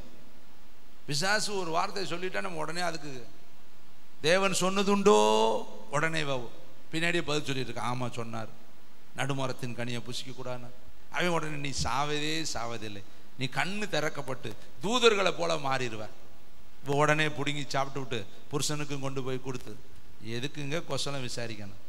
பிசாசுக்கிட்ட உனக்கு என்ன பேச்சு? அவனோட நமக்கு என்ன உறவாடுதல்? அவன் சொல்றதை நம்ம எதுக்கு கேட்கணும்? அவன் நமக்கு என்ன இருக்கு? பிசாசுக்கு எதிர்த்து நிறுங்கள், அப்பொழுது அவனை உங்களை விட்டு என்ன பண்ணுவேன்? ஓடி போவேன். பவுல் பிரசங்கம் பண்ண போறாரு, தினந்தோறும் அந்த பிசாசு குறுக்கிடுது. இவர்கள் ரட்சிப்பின் வழியை நமக்கு அறிவிக்கிறவர்கள், ரட்சிப்பின் வழியை நமக்கு அறிவிக்கிறவர்கள், உன்னதமான தேவனுடைய ஊழியக்காரர்கள். உடனே அவனை காலரை தூக்கி விட்டுக்கிட்டேன், சந்தோஷப்பட்டானா? பரவாயில்ல, நான் போகிற இடத்துல எல்லாம் பிசாசு வந்து நான் உன்னதமான தேவனுடைய ஊழியக்காரன்னு சொல்லுது, எனக்கு பின்னாடி வந்து சத்தம் போட்டுக்கிட்டே வருது, பரவாயில்ல, இது ஒரு அட்வர்டைஸ்மெண்ட்டாக இருக்கட்டும், இது நல்லது தானே நமக்குன்னு அவன் நினைச்சானா? அவன் கோபம் கொண்டு கட்டிந்து கொண்டான். அது அவனை விட்டு வெளியேறினது. அந்த ஊருக்காரன் சொல்கிறேன், என் பொழப்பே போச்சே, எல்லாம் போச்சே, தீனாலே பெரியவள் நாங்கள் சொல்லிக்கிட்டு இருந்தோமே, இப்போ எல்லாத்தையும் துரத்தி விட்டானேவேன் அப்படின்னு சொல்லி அந்த பட்டணத்தில் தான் அவனுக்கு வேதனை பெருகினது. அதன் நிமித்தம் தான் அவன் ஜெயிலுக்கு கொண்டு போகப்பட்டான். அதன் நிமித்தம் தான் ஜெயில் அதிகாரி ரட்சிக்கப்பட்டான். அதன் நிமித்தம் தான் அந்த ஜெயிலே பெரிய மாற்றங்களை கர்த்தர் கொடுத்தார். கைத்தட்டி கர்த்தருக்கு நன்றி சொல்லுவோம். அப்போ பிசாசுக்கு எதிர்த்து நில்லு, அப்பொழுது அவன் உங்களை விட்டு ஓடி போவேன். பிசாசு உங்களை வஞ்சக போல்ச்சியா சொல்லுவேன், சிஸ்டர் நீங்கள் ஜெபம் பண்ணும் பொழுது அப்படியே வானம் திறக்கப்பட்டுச்சுங்களா, மகிமை இறங்குச்சா, அப்படியே நீங்கள் ஜெபம் பண்ணுறப்போ உங்களை பார்த்தா ஏஞ்சல் மாதிரியே, அப்படியா ஏஞ்சல் மாதிரியா நான் இருந்தேன், நான் உனக்கு நல்லா ஜெபம் பண்ண, இன்னும் கூட நல்லா ஜெபம் பண்ணுறேன் பாரு, நான் அவன்கிட்ட போய் பேசிக்கிட்டு இருந்தீங்கன்னா போச்சு. எதிர்ப்பாளர் மத்தியில் கவனம் மாதிரி யாராவது உங்களை பார்த்தா உங்கள் கண் அழகாக இருக்குது, உங்கள் இமை இருக்குது சிஸ்டர், உங்கள் இமை கை இருக்குது, கழுத்து இருக்குது, அது வேதத்தில் இருக்க மாதிரிலாம் இருக்குதுன்னு சொன்னால் அவங்ககிட்ட பேசக்கூடாது. அவன் உங்களை வஞ்சக புகழ்ச்சி பண்ணி உங்களை ஆத்மாவை சேதப்படுத்துகிறான். கவனமாக இருக்கணும், சுய புத்தியில் சாயாத. யாராவது ஆசை வார்த்தையோடு பேசினா தீனால ஆசை வார்த்தை கொண்டு போய் வாழ்க்கையே கெடுத்துட்டான். அதனால தான் அங்கே கொலையே நடந்துச்சு, இரத்த பலியே அங்கே உண்டாச்சு. அதனால் பெண்கள் சகோதரிகள் ரொம்ப கவனமாக இருக்கணும். யாராவது உங்களை அழகான வார்த்தையில் சொன்னால் மயங்கிடக்கூடாது, அவங்க பின்னாடி நம்ம போகக்கூடாது. அவங்க வஞ்சக முத்தமிடக்கூடிய அப்சலோமுக்கள். அருமையான தம்பி தங்கச்சி, இங்கே வேதத்தில் அழகா சொல்லப்பட்டிருக்கு. யோனா என்ன சொல்கிறான்? அப்பயே எனக்கு தெரியும். அப்போ இவன் எந்த புத்தியில் இருக்கிறான்? தேவன் சொல்றாரு, மகாநகரமாகிய நினிவேவுக்கு போய் நீ சொல்லு, என்னது அவங்க பாவங்கள் என் சமூகத்தில் வந்து எட்டினது. அப்போ அந்த ஊர் என்னது? பாவமான ஊர் இல்லையா? அப்போ தேவனுடைய பாரத்தை அறிந்தவன், பாவத்தை போய் பிரசங்கிக்கணும் அல்லவா? இவன் என்ன சொல்றான், நான் இதுக்குனால தான் முன்னாடியே போனேன். அப்ப இவன் மனம் திரும்பினதுக்கு, இத்தனாயிரம் மக்கள் கர்த்தரை ஏற்றுக்கொண்டதுக்கு இவன் சந்தோஷப்படலையே. அப்ப இவன் என்ன புத்தி உள்ளவன்? சுய புத்தி உள்ளவன் தானே. தேவ சந்தோஷம் இருந்துதான் அவனுக்குள்ள அக்களித்திருக்க மாட்டானா, அகமகிழ்ந்து இருக்க மாட்டானா? பவுலும் அடிச்சு கை காலெல்லாம் நொறுக்கும் பொழுது கர்த்தருக்காய் அடிக்கப்பட்டதுக்காய் அவர்கள் சந்தோஷப்பட்டார்களாம். கைத்தட்டி கர்த்தருக்கு நன்றி சொல்லலாம். இயேசுவுக்காக அடிக்கப்பட்டதுக்கு சந்தோஷப்பட்டார்களாம். இன்னைக்கு நம்ம ஒரு ஆள் ரட்சிக்கப்பட்டு வந்தா சந்தோஷப்படணும். சத்துரு உள்ள வந்தானா சந்தோஷப்பட, வந்தானா வந்து உட்காரட்டும், ரட்சிக்கப்படட்டும், பரலோகத்துக்கு வரட்டும். ஐயோ இவன் வந்துட்டானே, இவன் வந்துட்டான், நமக்கு மரியாதைலாம் போயிருமே. அப்போ நம்ம என்ன பண்ணக்கூடாது, இவன் வரவிடாத அளவுக்கு என்ன வழி நம்ம நினைச்சோம்னா நம்ம என்ன ஆவி உள்ளவர்கள். ஏசப்பா காலத்தில் ஒருத்தர் ஊழியம் செஞ்சிட்ருக்கேன். சீசர்கள் வந்து சொல்கிறாங்க, அவனை நாங்கள் தடுத்தோம், நம்மளோடு சேரல, ஆனால் நம்ம ஊழியம் செய்கிறேன். கர்த்தர் சொன்னார், அவனை தடுக்காத பாவி, நம்ம பட்சத்தில் இருக்கிறேன், அவனெல்லாம் நீ துரத்தக்கூடாது, ஒன்றுமே சொல்லாத, நம்மோடு இல்லாவிட்டால் அவன் யாங்க இருக்கிறான், நம் பட்சத்தில் இருக்கிறான். பார்த்தீங்களா கர்த்தருடைய பார்வை எப்படி இருக்குது, சீசருடைய பார்வை எப்படி இருக்கு. அப்போ யோனா என்ன புத்தியில் தான் போயிருக்கிறாரு? தேவ ஆலோசனையில் போனாரா, சுய புத்தியில் போனாரா? சொந்த பணத்தை கொடுத்து போறாருங்க. கர்த்தர் தூக்கிட்டு போறதை விட்டுட்டு அவன் சொந்த பணத்தை கொடுத்து போய் எவ்வளோ பெரிய டேமேஜ் தெரியுமா? ஒரு கப்பலே டேமேஜ் அடைஞ்சு. எவ்வளோ கஷ்டப்பட்டு அவன் சம்பாரிச்சு, ராத்திரி பகல அவன் சம்பாரிச்சு கப்பலில் கொண்டுட்டு வரேன். இவன் போய் ஏறி உட்காந்த நேரம், அந்த கப்பலில் டிக்கெட் கொடுத்தது கெட்ட நேரம், அத்தனை பொருள் தண்ணிக்குள்ளே போய் அந்த கப்பலே சேதப்பட்டு கடைசியில் அவன் எல்லா பேரும் சேர்த்து இவனை தூக்கி தண்ணிக்குள்ளே போடுறப்ப அவன் குற்ற மனசாச்சு எவ்வளோ வருத்தப்பட்டிருக்கும். அவன் அன்னைக்கு தூங்கியிருப்பானா? அவன் சொல்கிறேன், இந்த பாவத்தை எங்கள் மேலே சுமத்தாதிரும் அப்படின்னு கேட்குறாங்க. நீ யாருடைய, உன் தெய்வம் யாரு, எதன் நிமித்தம் இது வந்திருக்கு? அவன் சொல்கிறான், என் நிமித்தம் தான் வந்திருக்கு, நான் கர்த்தருடைய ஊழியக்காரன். அப்போ எவ்வளவு தெரியுது பாருங்க. இவன் போனப்ப கப்பல் ஆடுது, கப்பலில் சேதாரம் வருது, கப்பலில் ஆபத்து, எல்லாமே தெரிஞ்சிருந்து இவன் போய் அடித்தட்டில் படுத்துருக்கு. தெரிஞ்சிருந்தும் இவன் எந்திரிச்சு கர்த்தர் சொல்கிறான், இது நிமித்தமே நான் அப்பயே எங்கே போனேன், தர்சிஸ்க்கு போனேன். எவ்வளோ பெரிய சுய புத்திக்காரன் பார்த்தீங்களா? ஊழியக்காரன் தாங்க. இவங்க அப்பா தீர்க்கதரிசி, இவன் தீர்க்கதரிசி, கர்த்தருடைய சத்தம் வருது, கர்த்தர் இவன்கிட்ட ஊழியம் கொடுக்குறாரு. ஆனால் இவன் சுய புத்தியில் போய் வேற இடத்துல உட்காந்துருக்கேன். இன்னைக்கு உங்களையும் கர்த்தர் இந்த சத்தத்தை லைவில் கேட்குற அநேகரை பார்த்து கர்த்தர் சொல்கிறாரு, இன்னைக்கு கர்த்தர் உன்னை ஊழியத்தை கொடுத்துருக்கிறார், கர்த்தர் உனக்கு பொறுப்பை கொடுத்துருக்கிறார், கர்த்தர் உன்னை அங்கீகாரம் பண்ணி இருக்கிறாரு, கர்த்தர் உன்னை எதிர்பார்ப்போடு இருக்கிறாரு. ஆனால் நம்ம சுய புத்தியில் எங்கேயோ ஒரு இடத்துல போய் படுத்து கிடக்கிறோம். பாருங்க, சவுல் போய் தலவாண்டகள் அடியில் போய் படுத்துக்கிட்டான். ஆதாம தேடி வர்றாரு, ஆதாமே எங்கப்பா இருக்கிற, நான் உன்னோட பேச வந்திருக்கிறேன் மத்தியான வேளையில். அவன் சொல்றான், தேவரீருடைய சத்தத்தை கேட்டு நான் பயந்து நான் ஒளித்து கொண்டேன். பாருங்க, தேவனுடைய பிள்ளை ஏன் ஒளியணும்? ஏன் ஒளியுது? பாவம் வந்துருச்சு, ஒளியுது. நிர்வாணி ஆயிட்டேன், அதுக்கு முன்னாடி நிர்வாணி இல்லையே, அதுக்கு முன்னாடி நல்ல அழகான பிரசன்னத்தில் இருந்தானே, மகிமை மூடி இருந்தது, தேவனிடத்துல தான் அவன் இருந்தான். ஒரு சின்ன பாவம் மறைக்குது, மறைக்கக்கூடிய சூழ்நிலை வருது. பார்த்தீங்களா, சிம்சோனு எதை தொட்டாலும் உடையுங்க, அவனை யாருமே பிடிக்க முடியாதுங்க. அவன் பிறப்பே பயங்கரமான பிறப்பு, அவன் வளர்ப்பு பயங்கரமான வளர்ப்பு. 300 நரியை பிடிச்சிருக்காங்க. யோசித்து பாருங்க, ஒரு நரியை பிடிக்க முடியுமா? 300 நரியை பிடிச்சி வாழோட வாழை கட்ட முடியுமா? நான் அதை எப்பவுமே யோசிச்சு தியானிப்பேன், எப்படி இது சாத்தியமே இல்லை. 300 நரியை பிடிச்சி கட்டி வெள்ளாமைக்குள்ள அனுப்பி விட்டானா? அப்போ எவ்வளோ பெரிய பராக்கிரமசாலியாக இருந்திருப்பேன். சிங்கத்தின் வாயை அப்படியே கிழிக்கிறேன், பால சிங்கம்லாம் கிழிக்கிறேன். அவ்வளோ பெரிய பராக்கிரமசாலியை ஒரு பெண்ணால் அவன் வீழ்ச்சி அடைஞ்சான். வேற ஒன்றும் இல்லைங்க, ஒரு பெண்ணு சிங்கத்தை விட பலவீனமானவள், அவள் எவ்வளோ கொடிய மிருகம், அதெல்லாம் அடக்கி விட்டான். ஆனால் ஒரு பெண்ணுக்கிட்ட, பலவீனமான பாண்டத்துக்கிட்ட போய் தன் பலத்தை இழந்து போய் கடைசியில் எந்த கண்ணுக்கு அவள் இன்பமாக இருந்தாலோ, எந்த கண்ணு அவளுக்கு பிரியமாக இருந்துச்சோ, அந்த கண்ணே அவனுக்கு பிடுங்கப்பட்டு போச்சு. பாருங்க எவ்வளோ புத்தியணும், சுய புத்தி. அவளை கொல்லுவேன், அவளை தான் எனக்கு பிடிச்சிருக்குது, அவன் மேலே எனக்கு பற்றுதல் இருக்குன்னு போனான் இல்லையா? கடைசியில் கண்ணு போய் மாவரைத்து கொண்டு இருந்தான்.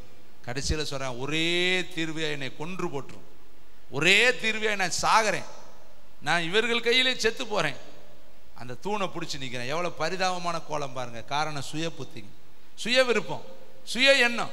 அபிஷேகம் இருக்கு, அழைப்பு இருக்கு, நசரேன விரதம் இருக்கு, கர்த்தர் இவனை பிறப்பிலேயே தெரிந்து கொண்டாரு, கர்த்தர் தான் சிம்சோன்னு பேர் கொடுத்தாரு.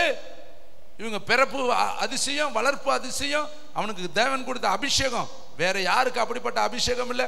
நாற்கயிறை கண்டு கட்டினா உடைப்பேன், அவனை கட்டவே முடியாது. அப்படிப்பட்ட பலம் உள்ளவனை ஒரு பாவம் கட்டி போட்டுருச்சு. பார்த்தீங்களா? பாவத்தின் சம்பளம் மரணம். சுய புத்தியில சாயாத, சுய விருப்பத்தில் போகாத, சுய எண்ணத்துக்கு யோசனைக்கு இடம் கொடுக்காத, உன் புத்தி சொல்றதை கேட்காத, தேவன் சொல்றதை கேளு. என்கிட்ட பேசுங்க ஆண்டவரை, எனக்கு சொல்லுங்க, வழிகாட்டுங்க, எனக்கு யோசனை சொல்லுங்கன்னு உன் மூளை சொல்றதை கேட்டு அந்த வழியா போனேன்னா எங்கேயோ ஒரு இடத்துல போய் நீ லாக்கா நிற்ப. தேவனுடைய பிள்ளைங்க மோசையை கூட்டிட்டு வர்றப்ப இஸ்ரேல் மக்கள் வந்து கடலுக்கிட்ட நின்றுட்டு கேட்குறாங்க, யோ இதான் நீ கூட்டிட்டு வர்ற பாதையா? பாரு இவ்வளோ பெரிய கடல், கரெக்டாக தான் கூட்டிட்டு வந்தியா?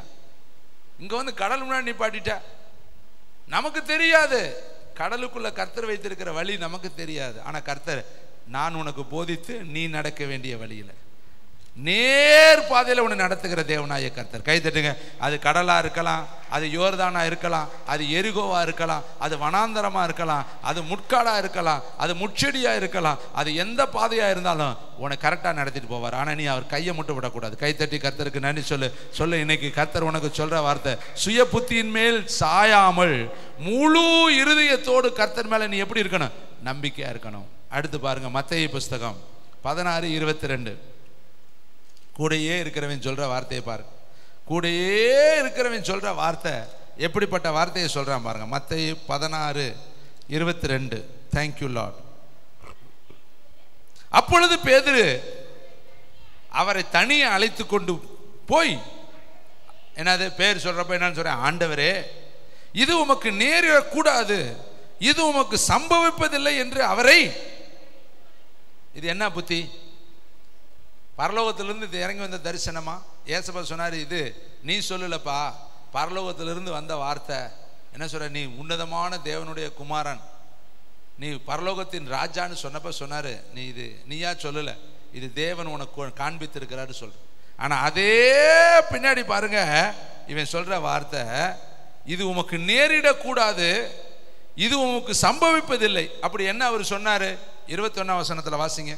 அது முதல் இயேசு தாம் எருசலேமுக்கு போய் மூப்பராலும் பிரதான ஆசாரியராலும் வேத பாரகராலும் பல பாடுகள் பட்டு கொலையுண்டு 3ஆம் நாளில் எழுந்திருக்க வேண்டும் என்பதை தம்முடைய சீசர்களுக்கு நடக்க போறதை சொல்றாரு. அதுக்கு தாப்பா நான் வந்திருக்கிறேன்.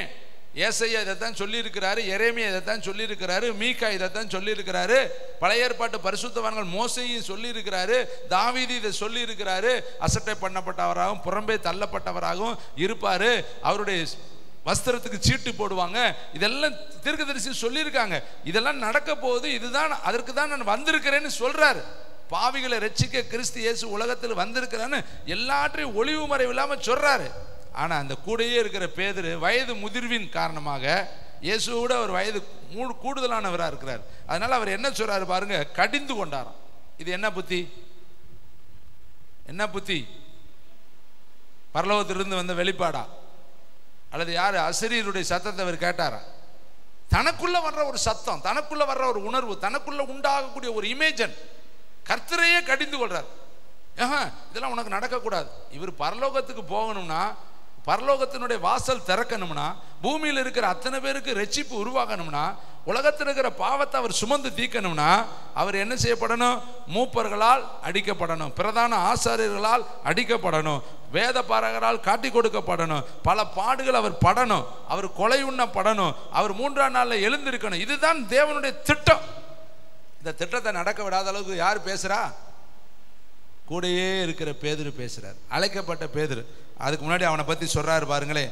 18வது வசனம், 17வது வசனம். யோனாவின் குமாரனாகிய 16லேருந்து சீமோன் பேதுரு பிரதியுத்தரமாக, நீர் ஜீவனுள்ள தேவனுடைய குமாரனாகிய.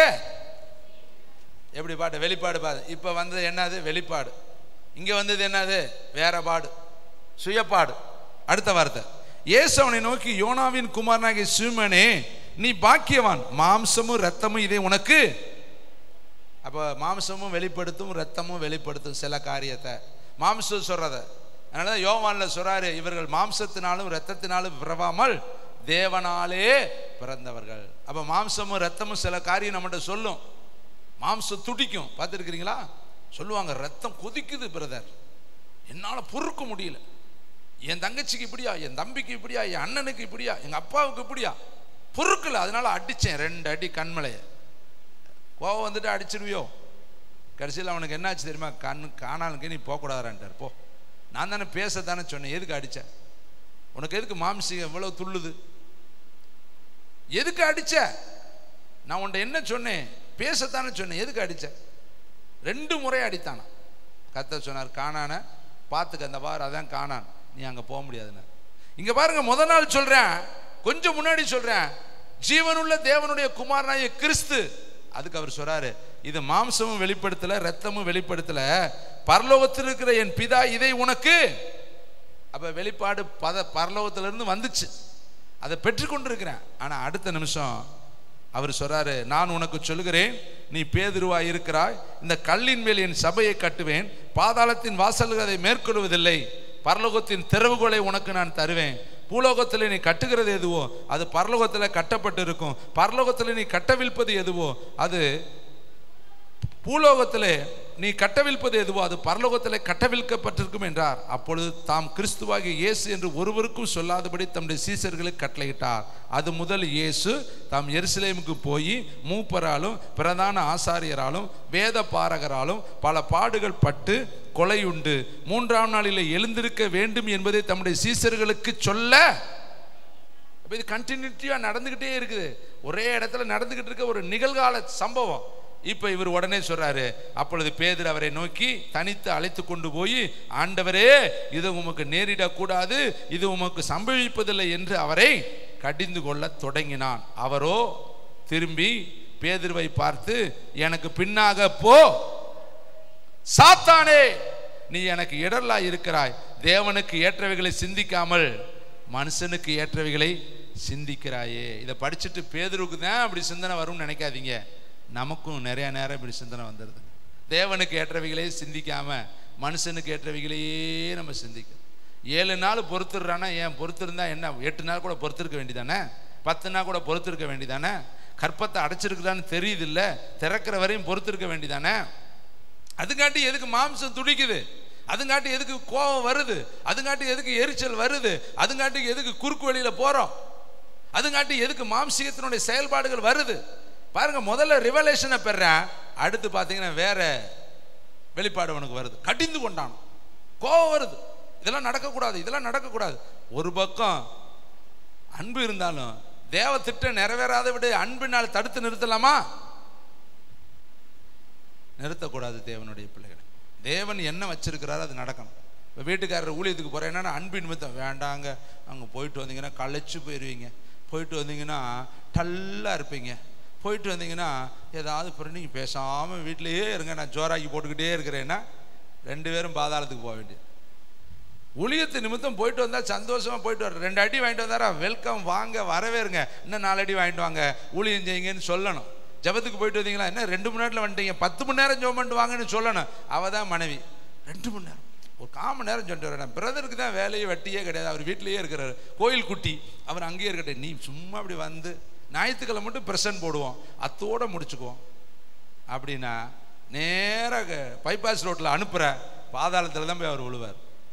இங்கே பாருங்களே, கடிந்து கொள்றேன், நடக்கக்கூடாது நடக்கக்கூடாது, தடுக்கிறேன்.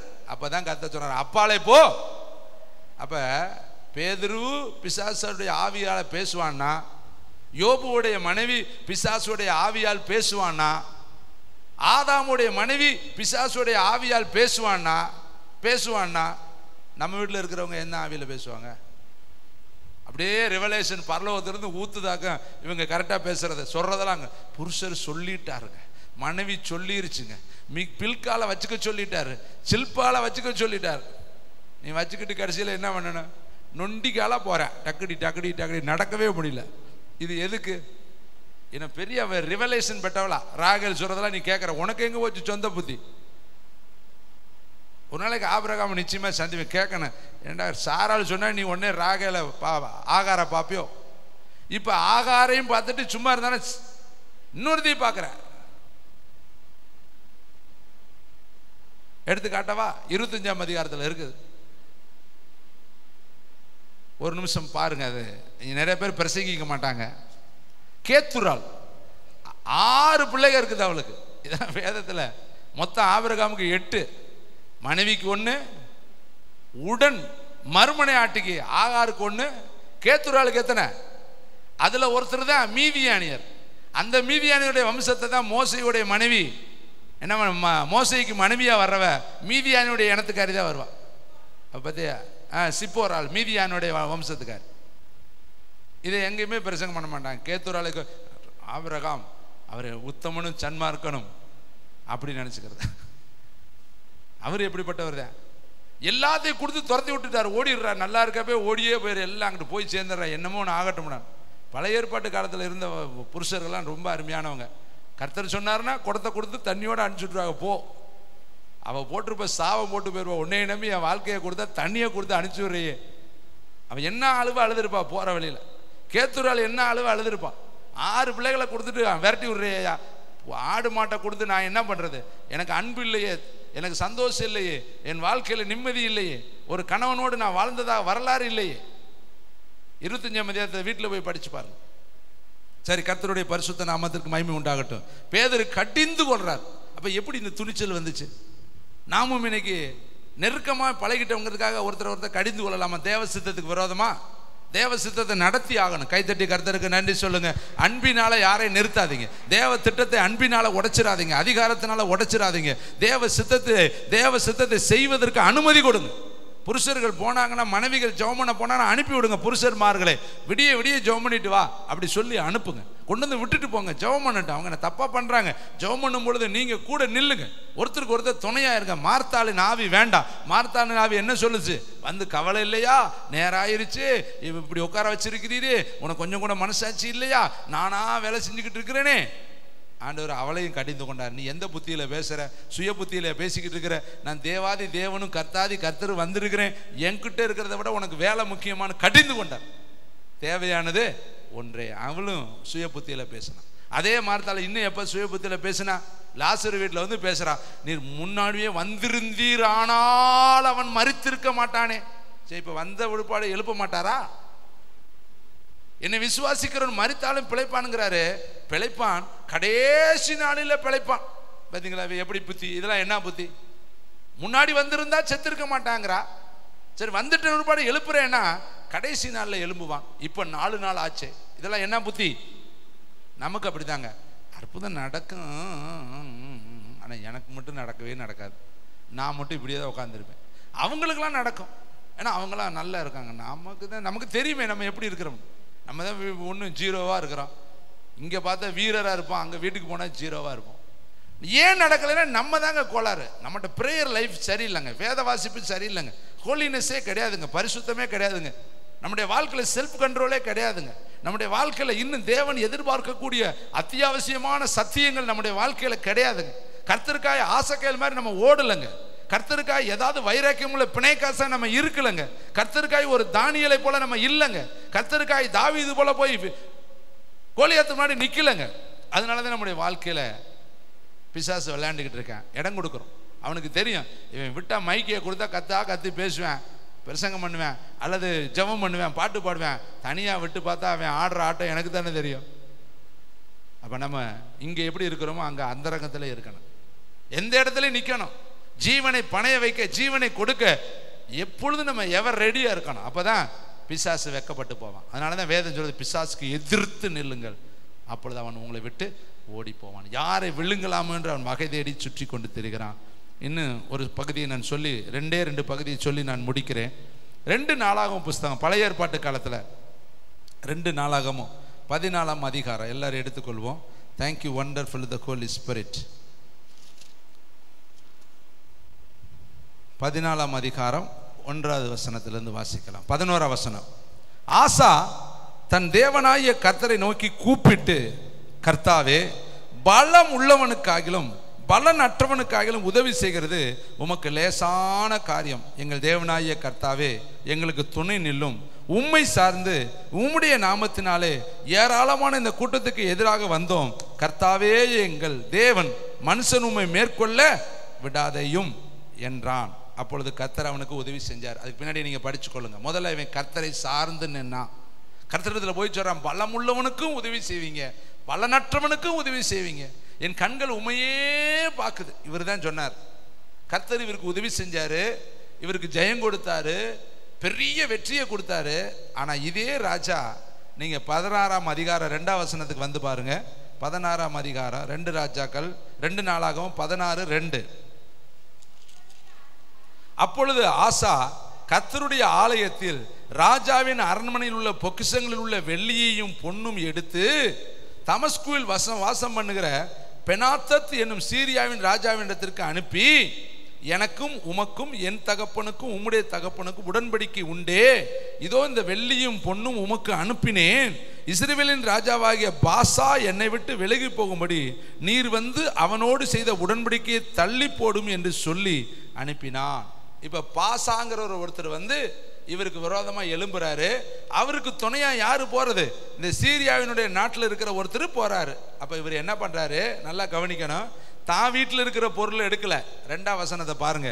அப்பொழுது ஆசா கர்த்தருடைய ஆலயத்திலும் ராஜாவின் அரண்மனையில் உள்ள பொக்கிஷங்களில் உள்ள வெள்ளியும் பொன்னும் எடுத்து தமஸ்குவில் வாசம் பண்ணுகிற பெனாத்தத் என்னும் சீரியாவின் ராஜாவின் இடத்திற்கு டவுரி கொடுக்கிறாரு.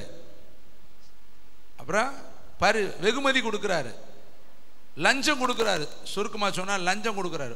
ஆலயத்தில் இருக்கிறத எடுத்து கொண்டு போய், தான் வீட்டில் இருக்கிறத எடுத்து கொண்டு போய் இந்த சீரியாவினுடைய ராஜாவாகிய பெனாத்தத்துங்கிற ஒருத்தருக்கு போய் பணம் கொடுத்து அனுப்புறாரு. நீ அவன்கிட்ட இருக்கிற உடன்படிக்கையை உடைச்சிரு, அவன் எனக்கு விரோதமா வந்து செயல்படுறான்.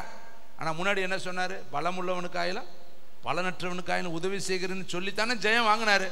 ஆனா இப்ப அந்த தேவனிடத்துல போகாம யாருக்கிட்ட போறேன்? மனுஷன்கிட்ட உதவியை நாடி போறேன். இப்ப அவனுக்கு கர்த்தர் கொடுக்கிற பதிலை பாருங்களே. 7வது வசனம். அப்பொழுது அக்காலத்தில் தேவ ஞான திருஷ்டிக்காரனாகிய அனானி யூதாவின் ராஜாவாகிய ஆசானிடத்தில் வந்து அவனை நோக்கி, நீர் உம்முடைய தேவனாகிய கர்த்தரை சார்ந்து கொள்ளாமல், கவனிங்க, நீர் உம்முடைய தேவனாகிய கர்த்தரை சார்ந்து கொள்ளாமல் சீரியாவின் ராஜாவை சார்ந்து கொண்டபடியினால் சீரியாவின் இராணுவம் உம்முடைய கைக்கு தப்பி போயிற்று. மிகவும் ஏராளமான ரதங்களும் குதிரை வீரரும் உள்ள எத்தியோப்பியரும் லூபியரும் மகா சேனையுமாய் இருந்தார்கள் அல்லவா? நீர் கர்த்தரை சார்ந்து கொண்ட போதோவெனில் அவர்களை உம்முடைய கையில் ஒப்பு கொடுத்தாரே. தம்மை பற்றி உத்தம இருதயத்தோடு இருக்கிறவர்களுக்கு தம்முடைய வல்லமையை விளங்க பண்ணும்படி கர்த்தருடைய கண்கள் பூமி எங்கும் உலாவிக் கொண்டு இருக்கிறது. இந்த விஷயத்தில் நீங்க வாசிங்க.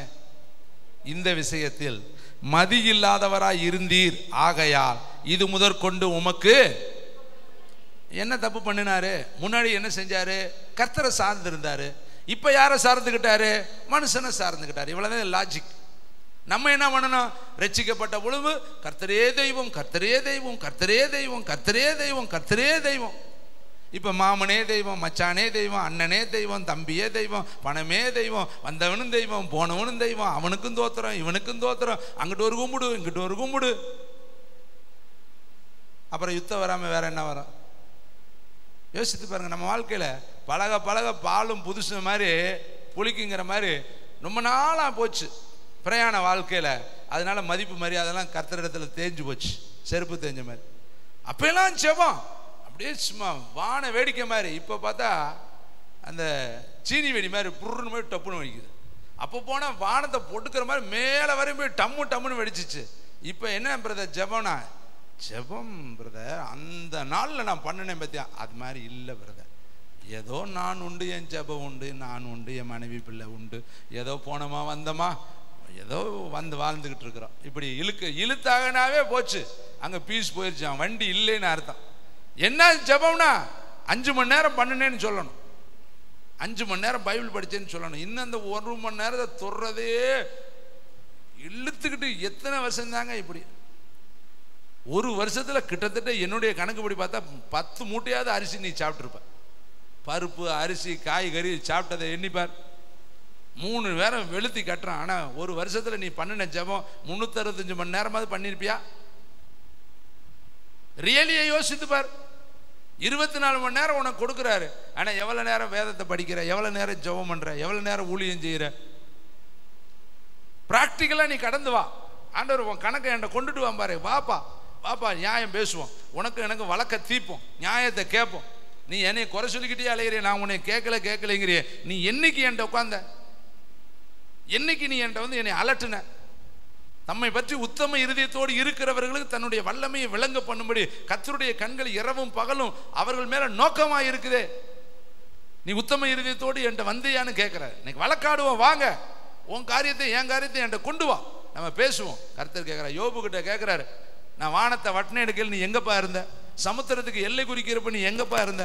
லீவியா தானே, நீ பார்த்துருக்கிறியாப்பா? தீக்குருவிகள் குட்டி முட்டையிடுவதை நீ பார்த்துருக்கிறியாப்பா? அது பொறிக்கும் காலம் உனக்கு தெரியுமாப்பா? அப்ப சொல்றேன், தெரியாம வாயை திறந்துட்டேன் ஆண்டவரே, என்னை மன்னிச்சிருங்க ஆண்டவர், நான் தெரியாம வார்த்தையை விட்டுட்டேன். புத்தி இல்லாத வார்த்தைகளால் அலட்டுகிற இவர்கள் யார்? அங்க அவர் அவங்கள 4 பேர்த்தை கடிந்து கொள்றார். மரியாதையை போய் யோபு கிட்ட போய் மன்னிப்பு கேட்டு ஜெபம் பண்ணுங்க.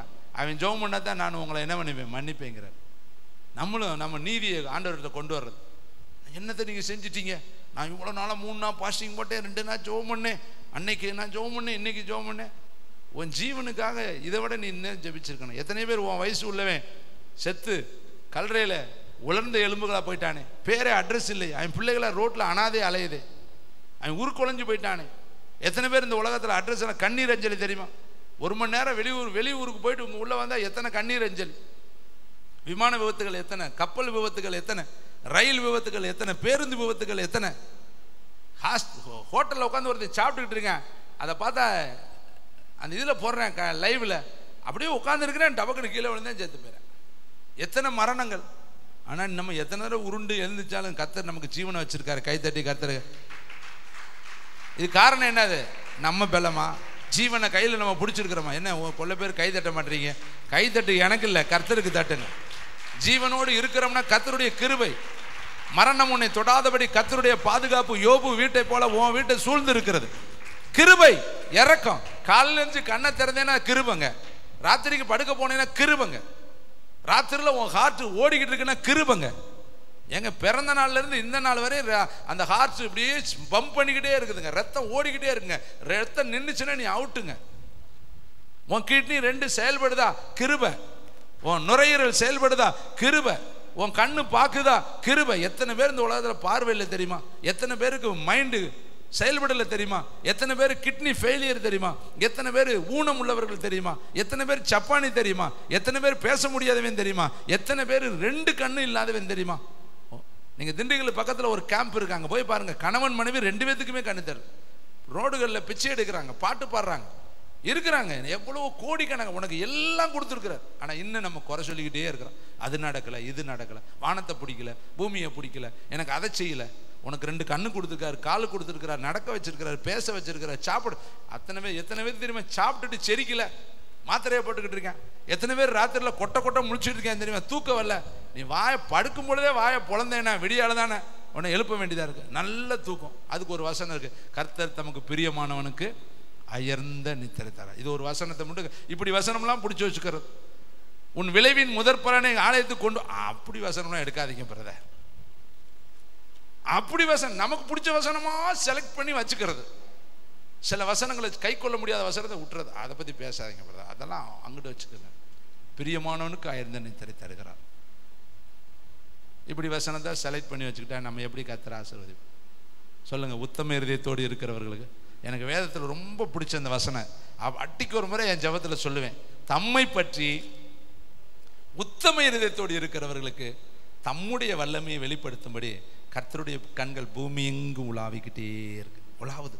யாருக்கு உண்மையாகவே இருக்கேன், யாருக்கு உண்மை செய்யணும், யாருக்கு அற்புதம் செய்யணும், யாருக்கு அதிசயம் செய்யணும், யாருக்கு என்ன செய்யணும், உலாவுதான். இந்த விஷயத்தில் மதி இல்லாதவராய் போனீரே, உனக்கு யுத்தம். இப்போ மதி இல்லாமல் போயிட்டியாப்பா, முட்டாளா போயிட்டிய. அன்னைக்கு என் கூட இருந்தியே, நான் ஜெயம் கொடுத்தேனே, இன்னைக்கு ஏன் என் கூட இல்லை? அன்னைக்கு இருக்கிற தேவன் இன்னைக்கு இருக்கிறேன்ல. உதவி செய்கிறது உதவி செய்யாமல் இருக்கிறது உனக்கு லேசான காரியம். நீ தானே வாயை திறந்து சொன்ன. அன்னைக்கு நீ தானே சொன்ன, பலமுள்ளவனுக்கு உதவி செய்வீர், பலனற்றவனுக்கு உதவி செய்வீர், நீ தானப்பா சொன்ன. ஆனால் இன்னைக்கு அந்த தேவன் எங்கே? எலியாவின் தேவன் எங்கே? எலிசாவின் தேவன் எங்கே? ஆபிரகாமின் தேவன் எங்கே? ஈசாக்கின் தேவன் எங்கே? உன்னுடைய என்னுடைய இம்மானுவேலர் எங்கே? அன்னைக்கு ஆபத்து காலத்தில் கர்த்தரை தேடின, இன்னைக்கு நல்லா இருக்கிற காலத்தில் யாரை தேடி போயிட்டு இருக்கிற? இந்த வசனம் அவனுக்கு மட்டும் கிடையாது, நமக்கு இந்த ஆண்டவர் சொல்றாரு. இன்னைக்கு ஆபத்து காலத்தில் யார் உனக்கு துணையாளர்? ஆபத்து காலத்தில் அவர் அனுகூலமான துணையாளர், சமயத்துக்கு ஏற்ற சகாயரம், இருக்கிறவராகவே அவர் இருக்கிறவராக. அவர் மாறாதவராக இருக்கிறார். ஆனால் நம்ம அவரை எப்படி அண்டிக் கொள்கிறோம் தாங்க முக்கியம். அதனால் புத்தி சொல்கிறத கேட்க, பக்கத்தில் சொல்லுங்கள், உன் புத்தி சொல்கிறத கேட்கக்கூடாது, வசனம் சொல்கிறத கேட்கணும். கத்திரத்தில் போ. ரெபேக்காளுக்கு 2 பிள்ளை வயிற்றுல முட்டுது. அப்பெல்லாம் ஸ்கேன் கிடையாதுங்க. எங்கே போகிறா போய் கேட்குறா, விசாரிக்கிறா. அவள் பாருங்க எவ்வளோ ஞானம் உள்ளவ, எங்கேயோ பிறந்தவ, எங்கேயோ வளர்ந்தவ, இங்கே வந்து ஈசாக்கு கிட்ட இதெல்லாம் கற்றுக்கிட்ட உடனே கத்தரை பிடிச்சிக்கிட்டா. அவளுக்கு ஈசாக்கு தான் சொல்லித்தர. அதுக்கு முன்னாடி அவள் வேற தெய்வத்துக்காரி, வேற வழிபாட்டுக்காரி, வேற இடத்துல அவள் வளர்ந்தவள். அவங்களுடைய கலாச்சாரம் லாபான் குடும்பத்துக்காரங்க. இங்கே வந்து கத்தரை இருக்க பிடிச்சிக்கிட்டேன்னே எவ்வளவு பாருங்க, கத்தருடைய சத்தம் கேட்குற அளவுக்கு அவள் வளர்ந்துட்டா பாருங்க. போய் கர்த்தரிடத்துல விசாரித்தால் கர்த்தர் சொன்னாரு 2 பிள்ளைகள் இருக்கு, 2 சந்ததி இருக்கு. பார்த்தீங்களா, கர்த்தரிடத்துல கேட்குறான். நம்ம இன்னைக்கு அவளே கேட்டு பெற்றுக்கொண்டாலே இத்தனை வருஷமா நம்ம ஜீவியத்தில் இருக்கமே, நம்ம ஏன் கேட்க முடியல? நம்மக்கிட்ட அப்படி இறுதி இல்லைங்க. நம்மகிட்ட நெருங்கி போற அளவுக்கு நம்மகிட்ட என்ன கிடையாது. இந்த மலை எங்கிலும் ஒத்துன்னு ஏறி வரக்கூடாது, நாயாயில வரக்கூடாது. ஏன் வரக்கூடாதுனாரு? அவர் பயந்துக்கிட்டு வரக்கூடாதுனாரா நாயெல்லாம்? ஏன் நாய் வரக்கூடாது, நீ வரணுன்னாரு. இன்னைக்கு வீட்டில் பார்த்தா செல்ல பிராணியாக வச்சு எங்கள் பெட்டில் இருக்குதுங்க, அடுப்பாம்படைக்குள்ளே இருக்குதுங்க, எல்லா இடத்துலையும் சுற்றிக்கிட்டு இருக்கு. இதுனா அப்பயே சொல்லாட்டே இதெல்லாம் என்கிட்ட கொண்டு வராங்கடா, இதெல்லாம் அது வெளியில் இருக்குண்ணா, அதுக்குன்னு ஒரு எல்லை இருக்குது, அங்கே வை. எல்லாத்தையும் கூட நடுமனதால் வீட்டுக்குள்ளே வச்சுக்கிட்டு பார்த்துருக்குறீங்களா? பெட் பிராணியெல்லாம் எங்கே இருக்குது? பேசவே மாட்டீங்க. பிள்ளைய படுக்க வேண்டிய இடத்துல பூனையை படுக்க வச்சிருக்கேன். அதுக்கு பேர் செல்ல பேர் வச்சிருக்கேன். தங்கங்கிறேன், வைரங்கிறேன், வைடூரங்கிறேன். அதை தூக்கி பைக்கில் முன்னாடி வச்சுட்டு போயிட்டு இருக்கேன். புருன்னு அது பார்த்தா முன்னாடி தொகை விட்டுட்டு வரும். எப்படி போச்சு உலகம். வீட்டுக்காரி புருஷனை பக்கத்தில் காண, நாயை படுக்க வச்சுட்டு படுத்திருக்கேன். மாடு ஆடு கூட அன்பு செய்யுங்க, ஆனால் லிமிட்டு. நீ வரக்கூடாதுன்ட்டார். எல்லைக்குள்ளே என்ன செய்யக்கூடாது, வரக்கூடாது. இது பர்வதம், இது தேவனுடைய பிரகாரம். இந்த எல்லைக்குள்ளே நீ என்ன வரக்கூடாது, அசுத்தங்கள். அப்போ அது அசுத்தம் தானே. புறம்பே தள்ளுங்கிறார்ல, ஒருத்தரையும் கூட்டி வரக்கூடாது, நீ மட்டும் முதலவா. ஏன்னா நீ இவனுக்கு ஏதாவது இருந்திருக்கும்னு நினைக்கிறேன். அதனால இவன் கூட்டிட்டு வேணா, இவன் ஆடு மேய்ச்சிக்கிட்டே அலைஞ்சவன்ல, அவனுக்கு பிரியமான 2 ஆடு இருந்தால் கூட கூட்டிகிட்டு கூட போயிருப்பேன். நான் விட்டுட்டு போனேன், எவனாச்சும் விட்டுருவான்டான்னு. அதனால தான் இந்த வார்த்தையை எழுதி வச்சுக்க, எதையும் கூட்டிகிட்டு வராது. நம்ம இங்கிறது ஒரு போய் செல்ஃபோனை தூக்கி கம்கட்டில் வச்சுட்டு போகிறது. அது கிருன்னு அடிக்கிறதுக்கு முன்னாடியே நம்ம தொட்டு பார்த்துக்கிறோம், அடிக்குதா அடிக்கலையா, இன்னும் ஒருத்தையும் கூட SMS அனுப்பலையா, நோண்டிக்கிறது. அப்புறம் இதை தூக்கிட்டே வச்சுட்டு, இது செல்ல பிராணி, உனக்கு செல்ல பிராணி இல்லாமல் நீ என்னைக்காவது தூக்கி போட்டு போயிருக்கியா? ஆண்டவர்கிட்ட போப்பாரு, சுவிட்சை ஆஃப் பண்ணிடுறேன். நம்ம ஊழியத்தில் ஒரு தம்பி சொல்லுவார், நான் சுவிட்சை ஆஃப் பண்ணி, நான் நேற்று சொன்னேன், தம்பி எந்த காரணத்துக்கும் ஃபோன் பண்ணக்கூடாது, சுவிட்சை நான் என்ன பண்ணிவிடுறேன், ஆஃப் பண்ணிவிடுவேன். சும்மா ஃபோன் வந்துக்கிட்டே இருந்தால் நம்ம மைண்டே டைவெர்ட் ஆகிப்போம். நீ கர்த்தரிடத்தில் வரும்பொழுது ஆஃப் பண்ணி போட்டு வந்துடும். அதெல்லாம் தூக்கி எகிப்தினுடைய காரியம் தூக்கி போட்டுட்டு மைண்டை ஃப்ரெஷ்ஷாக வச்சுட்டு வா. நானும் என் தேவனும், நானும் என் கர்த்தரும், நானும் என் ராஜாவும், நானும் பரலோகமும், நானும் என்னை படைத்தவரும், நானும் என்னை சிருஷ்டித்தவரும், நானும் அவரும் ஆலயத்தில் ஆராய்ச்சி செய்யும்படி. ஜெபமே வரலையா? ஒவ்வொன்றா போய் யோசிங்க, இதெல்லாம் எப்படி வச்சான், இதை பற்றி ஒரு வரலாறே இருக்குது. யோசித்து பாருங்க, இந்த கல்லை எப்படி கொண்டு வந்தோம். இதை நினைச்சாலே ஒரு நாள் போயிருங்க நமக்கு. இதை கொண்டு வர்றதுக்கு நம்ம பட்ட பாடு, அந்த அலங்கோலமான சூழ்நிலைகளை நினைச்சாலே ஒரு நாள் கண்ணை மூடிட்டு போயிடும். இதெல்லாம் உட்காந்து யோசிக்குவேன். இதெல்லாம் கர்த்தர் நமக்கு கொடுத்த பெரிய கிருபைங்க. கைத்தட்டி கர்த்தருக்கு நன்றி சொல்லுங்க. எத்தனையோ இடத்துல ஆலயம் இல்லைங்க, எத்தனையோ இடத்துல விசுவாசிகள் இல்லைங்க, எத்தனையோ இடத்துல இவ்வளோ பிரசங்கமே இல்லைங்க. சும்மா வந்தேன் போனேன், அவன்தான் மனுஷன் இவன்தான் மனுஷன், சென்று வாருங்க பூசை முடிஞ்சுட்டேன். அதையும் தான் மக்கள் கேட்டுட்டு போயிட்டுருக்கேன். இன்னைக்கு உங்களை போட்டு கசாப்பு கடை, இது என்ன கடை? யாக்கோப்பு தன் ஆடுகளை மயிர் கத்திரிக்க போனான், லாபான் தன் ஆடுகளை முடிவெட்டுற கடை. ஏன்னா அது முடி வெட்டினாதான் முள்ளு படாது, பேனு பிடிக்காது, ஈரல் பிடிக்காது, அது பிடிக்காது. அப்போ வெட்டுறது எவ்வளோ கஷ்டம். உட்காந்து நீங்கள் வாட்டில் இருப்பீங்க, நான் தான் வளைச்சி வெட்டணும். இங்கிட்டு முடி நீளமாக இருக்கக்கூடாது, இங்கிட்ட வெட்டி அதை பூரா சரிப்படுத்தி அதில் பேனு பிறலாம் பிடுங்கி இன்னைக்கு எப்படியாவது உங்களை சரிப்படுத்தி. அப்போ இது எப்படி விருத்த சேதனம் பண்ணணும், எவ்வளோ கஷ்டமான காரியம். அவன் உட்காந்துக்குவேன், இவன் இல்லை பண்ணணும். அப்போ ஊழியங்கிறது விருத்த சேதனம் பண்ணுற இடத்துல பண்ணணும், முடி வெட்டுற இடத்துல வெட்டணும், தகனப்பள்ளி அடுப்பு விறக கூட்டணும், பலிபீடத்தை கட்டணும், இத்தனையும் செஞ்சால் தாங்க ஊழியம். அப்போ ஊழியக்காரை எப்படி நிற்கிற? நீங்களும் பாருங்கள், எவ்வளோ மாப்பிள்ளை மச்சா மாதிரி உட்காந்துருக்கிறீங்க, நான் நின்றுக்கிட்டு தாங்க இருக்கிறேன். அப்போ இதுதான் ஊழியம். இவ்வளோ பாடுகள் நடுவில் பெற்றெடுக்கிற அந்த ஊழியம் இருக்கே, அதில் வர்ற சந்தோஷம் இருக்கு, அது மகிமையானது. சரி பாருங்க, யாரை சார்ந்து கொண்டேன், யாரை சார்ந்து கொண்டேன்? நீங்களே யாரை சார்ந்து இருக்கிறீங்க? யாரை சார்ந்து இருக்கிறோம்? ஆபத்து காலத்தில் கர்த்தரை சார்ந்து கொள்றோமா? எப்படி ஆயில் உதவி செஞ்சிருங்க மாமா, எப்படியாவது எங்கள் மைத்துனர் இருக்கிறாரு, எங்கள் பெரியப்பா இருக்கிறாரு, அதெல்லாம் பொண்ணு கல்யாணத்தை கொடுத்துருவாரு, மக கல்யாணத்தை பார்த்துக்குவார், அவர் இருக்கிறனால படிக்க வச்சுருவார், அவர் வீடு கட்டி கொடுத்துருவார். ஒருத்தர் ஒன்றும் கட்டி கொடுக்க மாட்டாங்க, கல்றதான் கட்டி கொடுப்பாங்க. பரலோகம் தான் நம்ம கட்டி கொடுக்கணும். கைத்தட்டி கருத்து மனுஷனை சார்ந்து கொள்ளாத சொல்லுங்க, எங்களுடைய நம்பிக்கை நங்கூரம் பரலோகம். எனக்கு கர்த்தரதே தெய்வம்.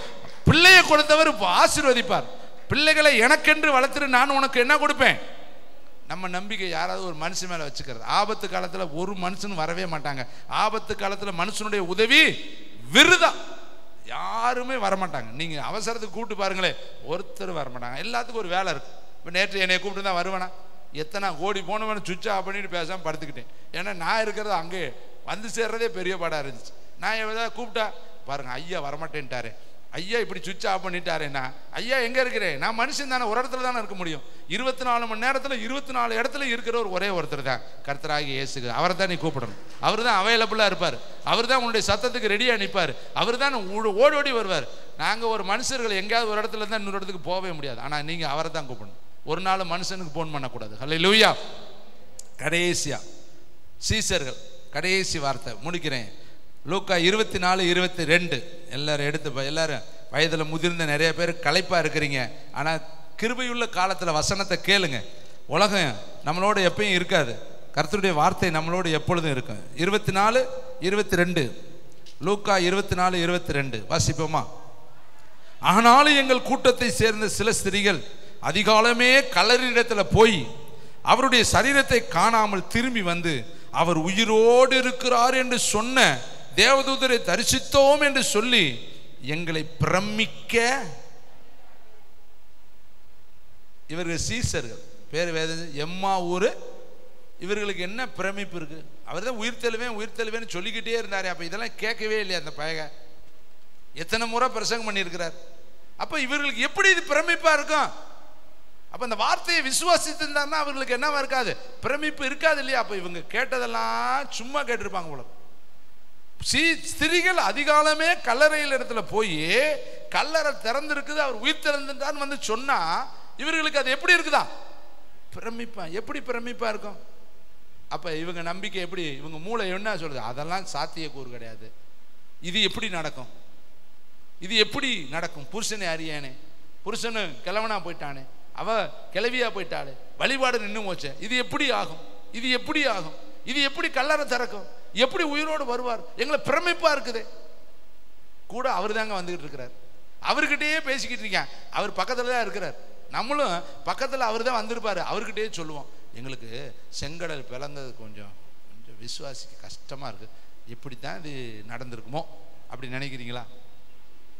4 நாள் கழிச்சு எப்படி வந்தேன், இப்போ வருவானா?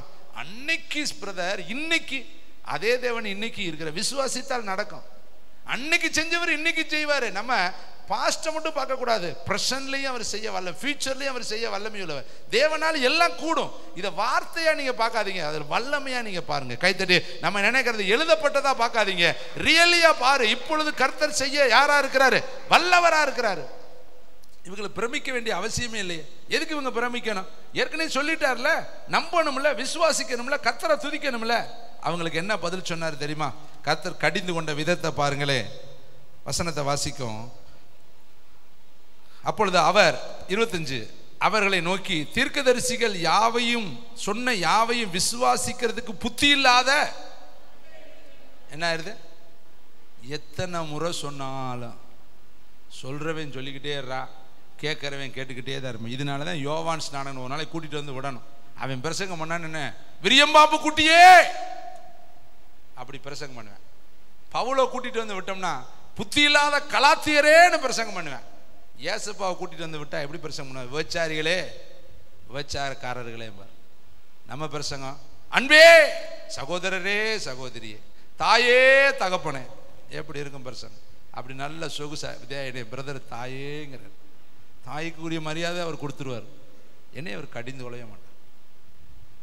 எப்படிங்க இந்த வார்த்தையை பாருங்க. அவங்க எப்படி பிரசங்கம் பண்ணாங்க? அவங்க பிரசங்கம் எப்படிப்பட்ட பவர்ஃபுல் பிரசங்கம்! மனுஷனை திருப்திப்படுத்தினாலும் தேவனுடைய ஊழியக்காரனே அல்ல. அருமையானவர்களே, இங்க பாருங்க, கர்த்தர் அவர்களை கட்டிந்து கொண்டார். விசுவாசிக்கிறதுக்கு புத்தி இல்லாத மந்த இருதயம். பக்கத்தில் பார்த்து சொல்லுங்க, சிஸ்டர், இந்த மந்த இருதயம் வரக்கூடாது.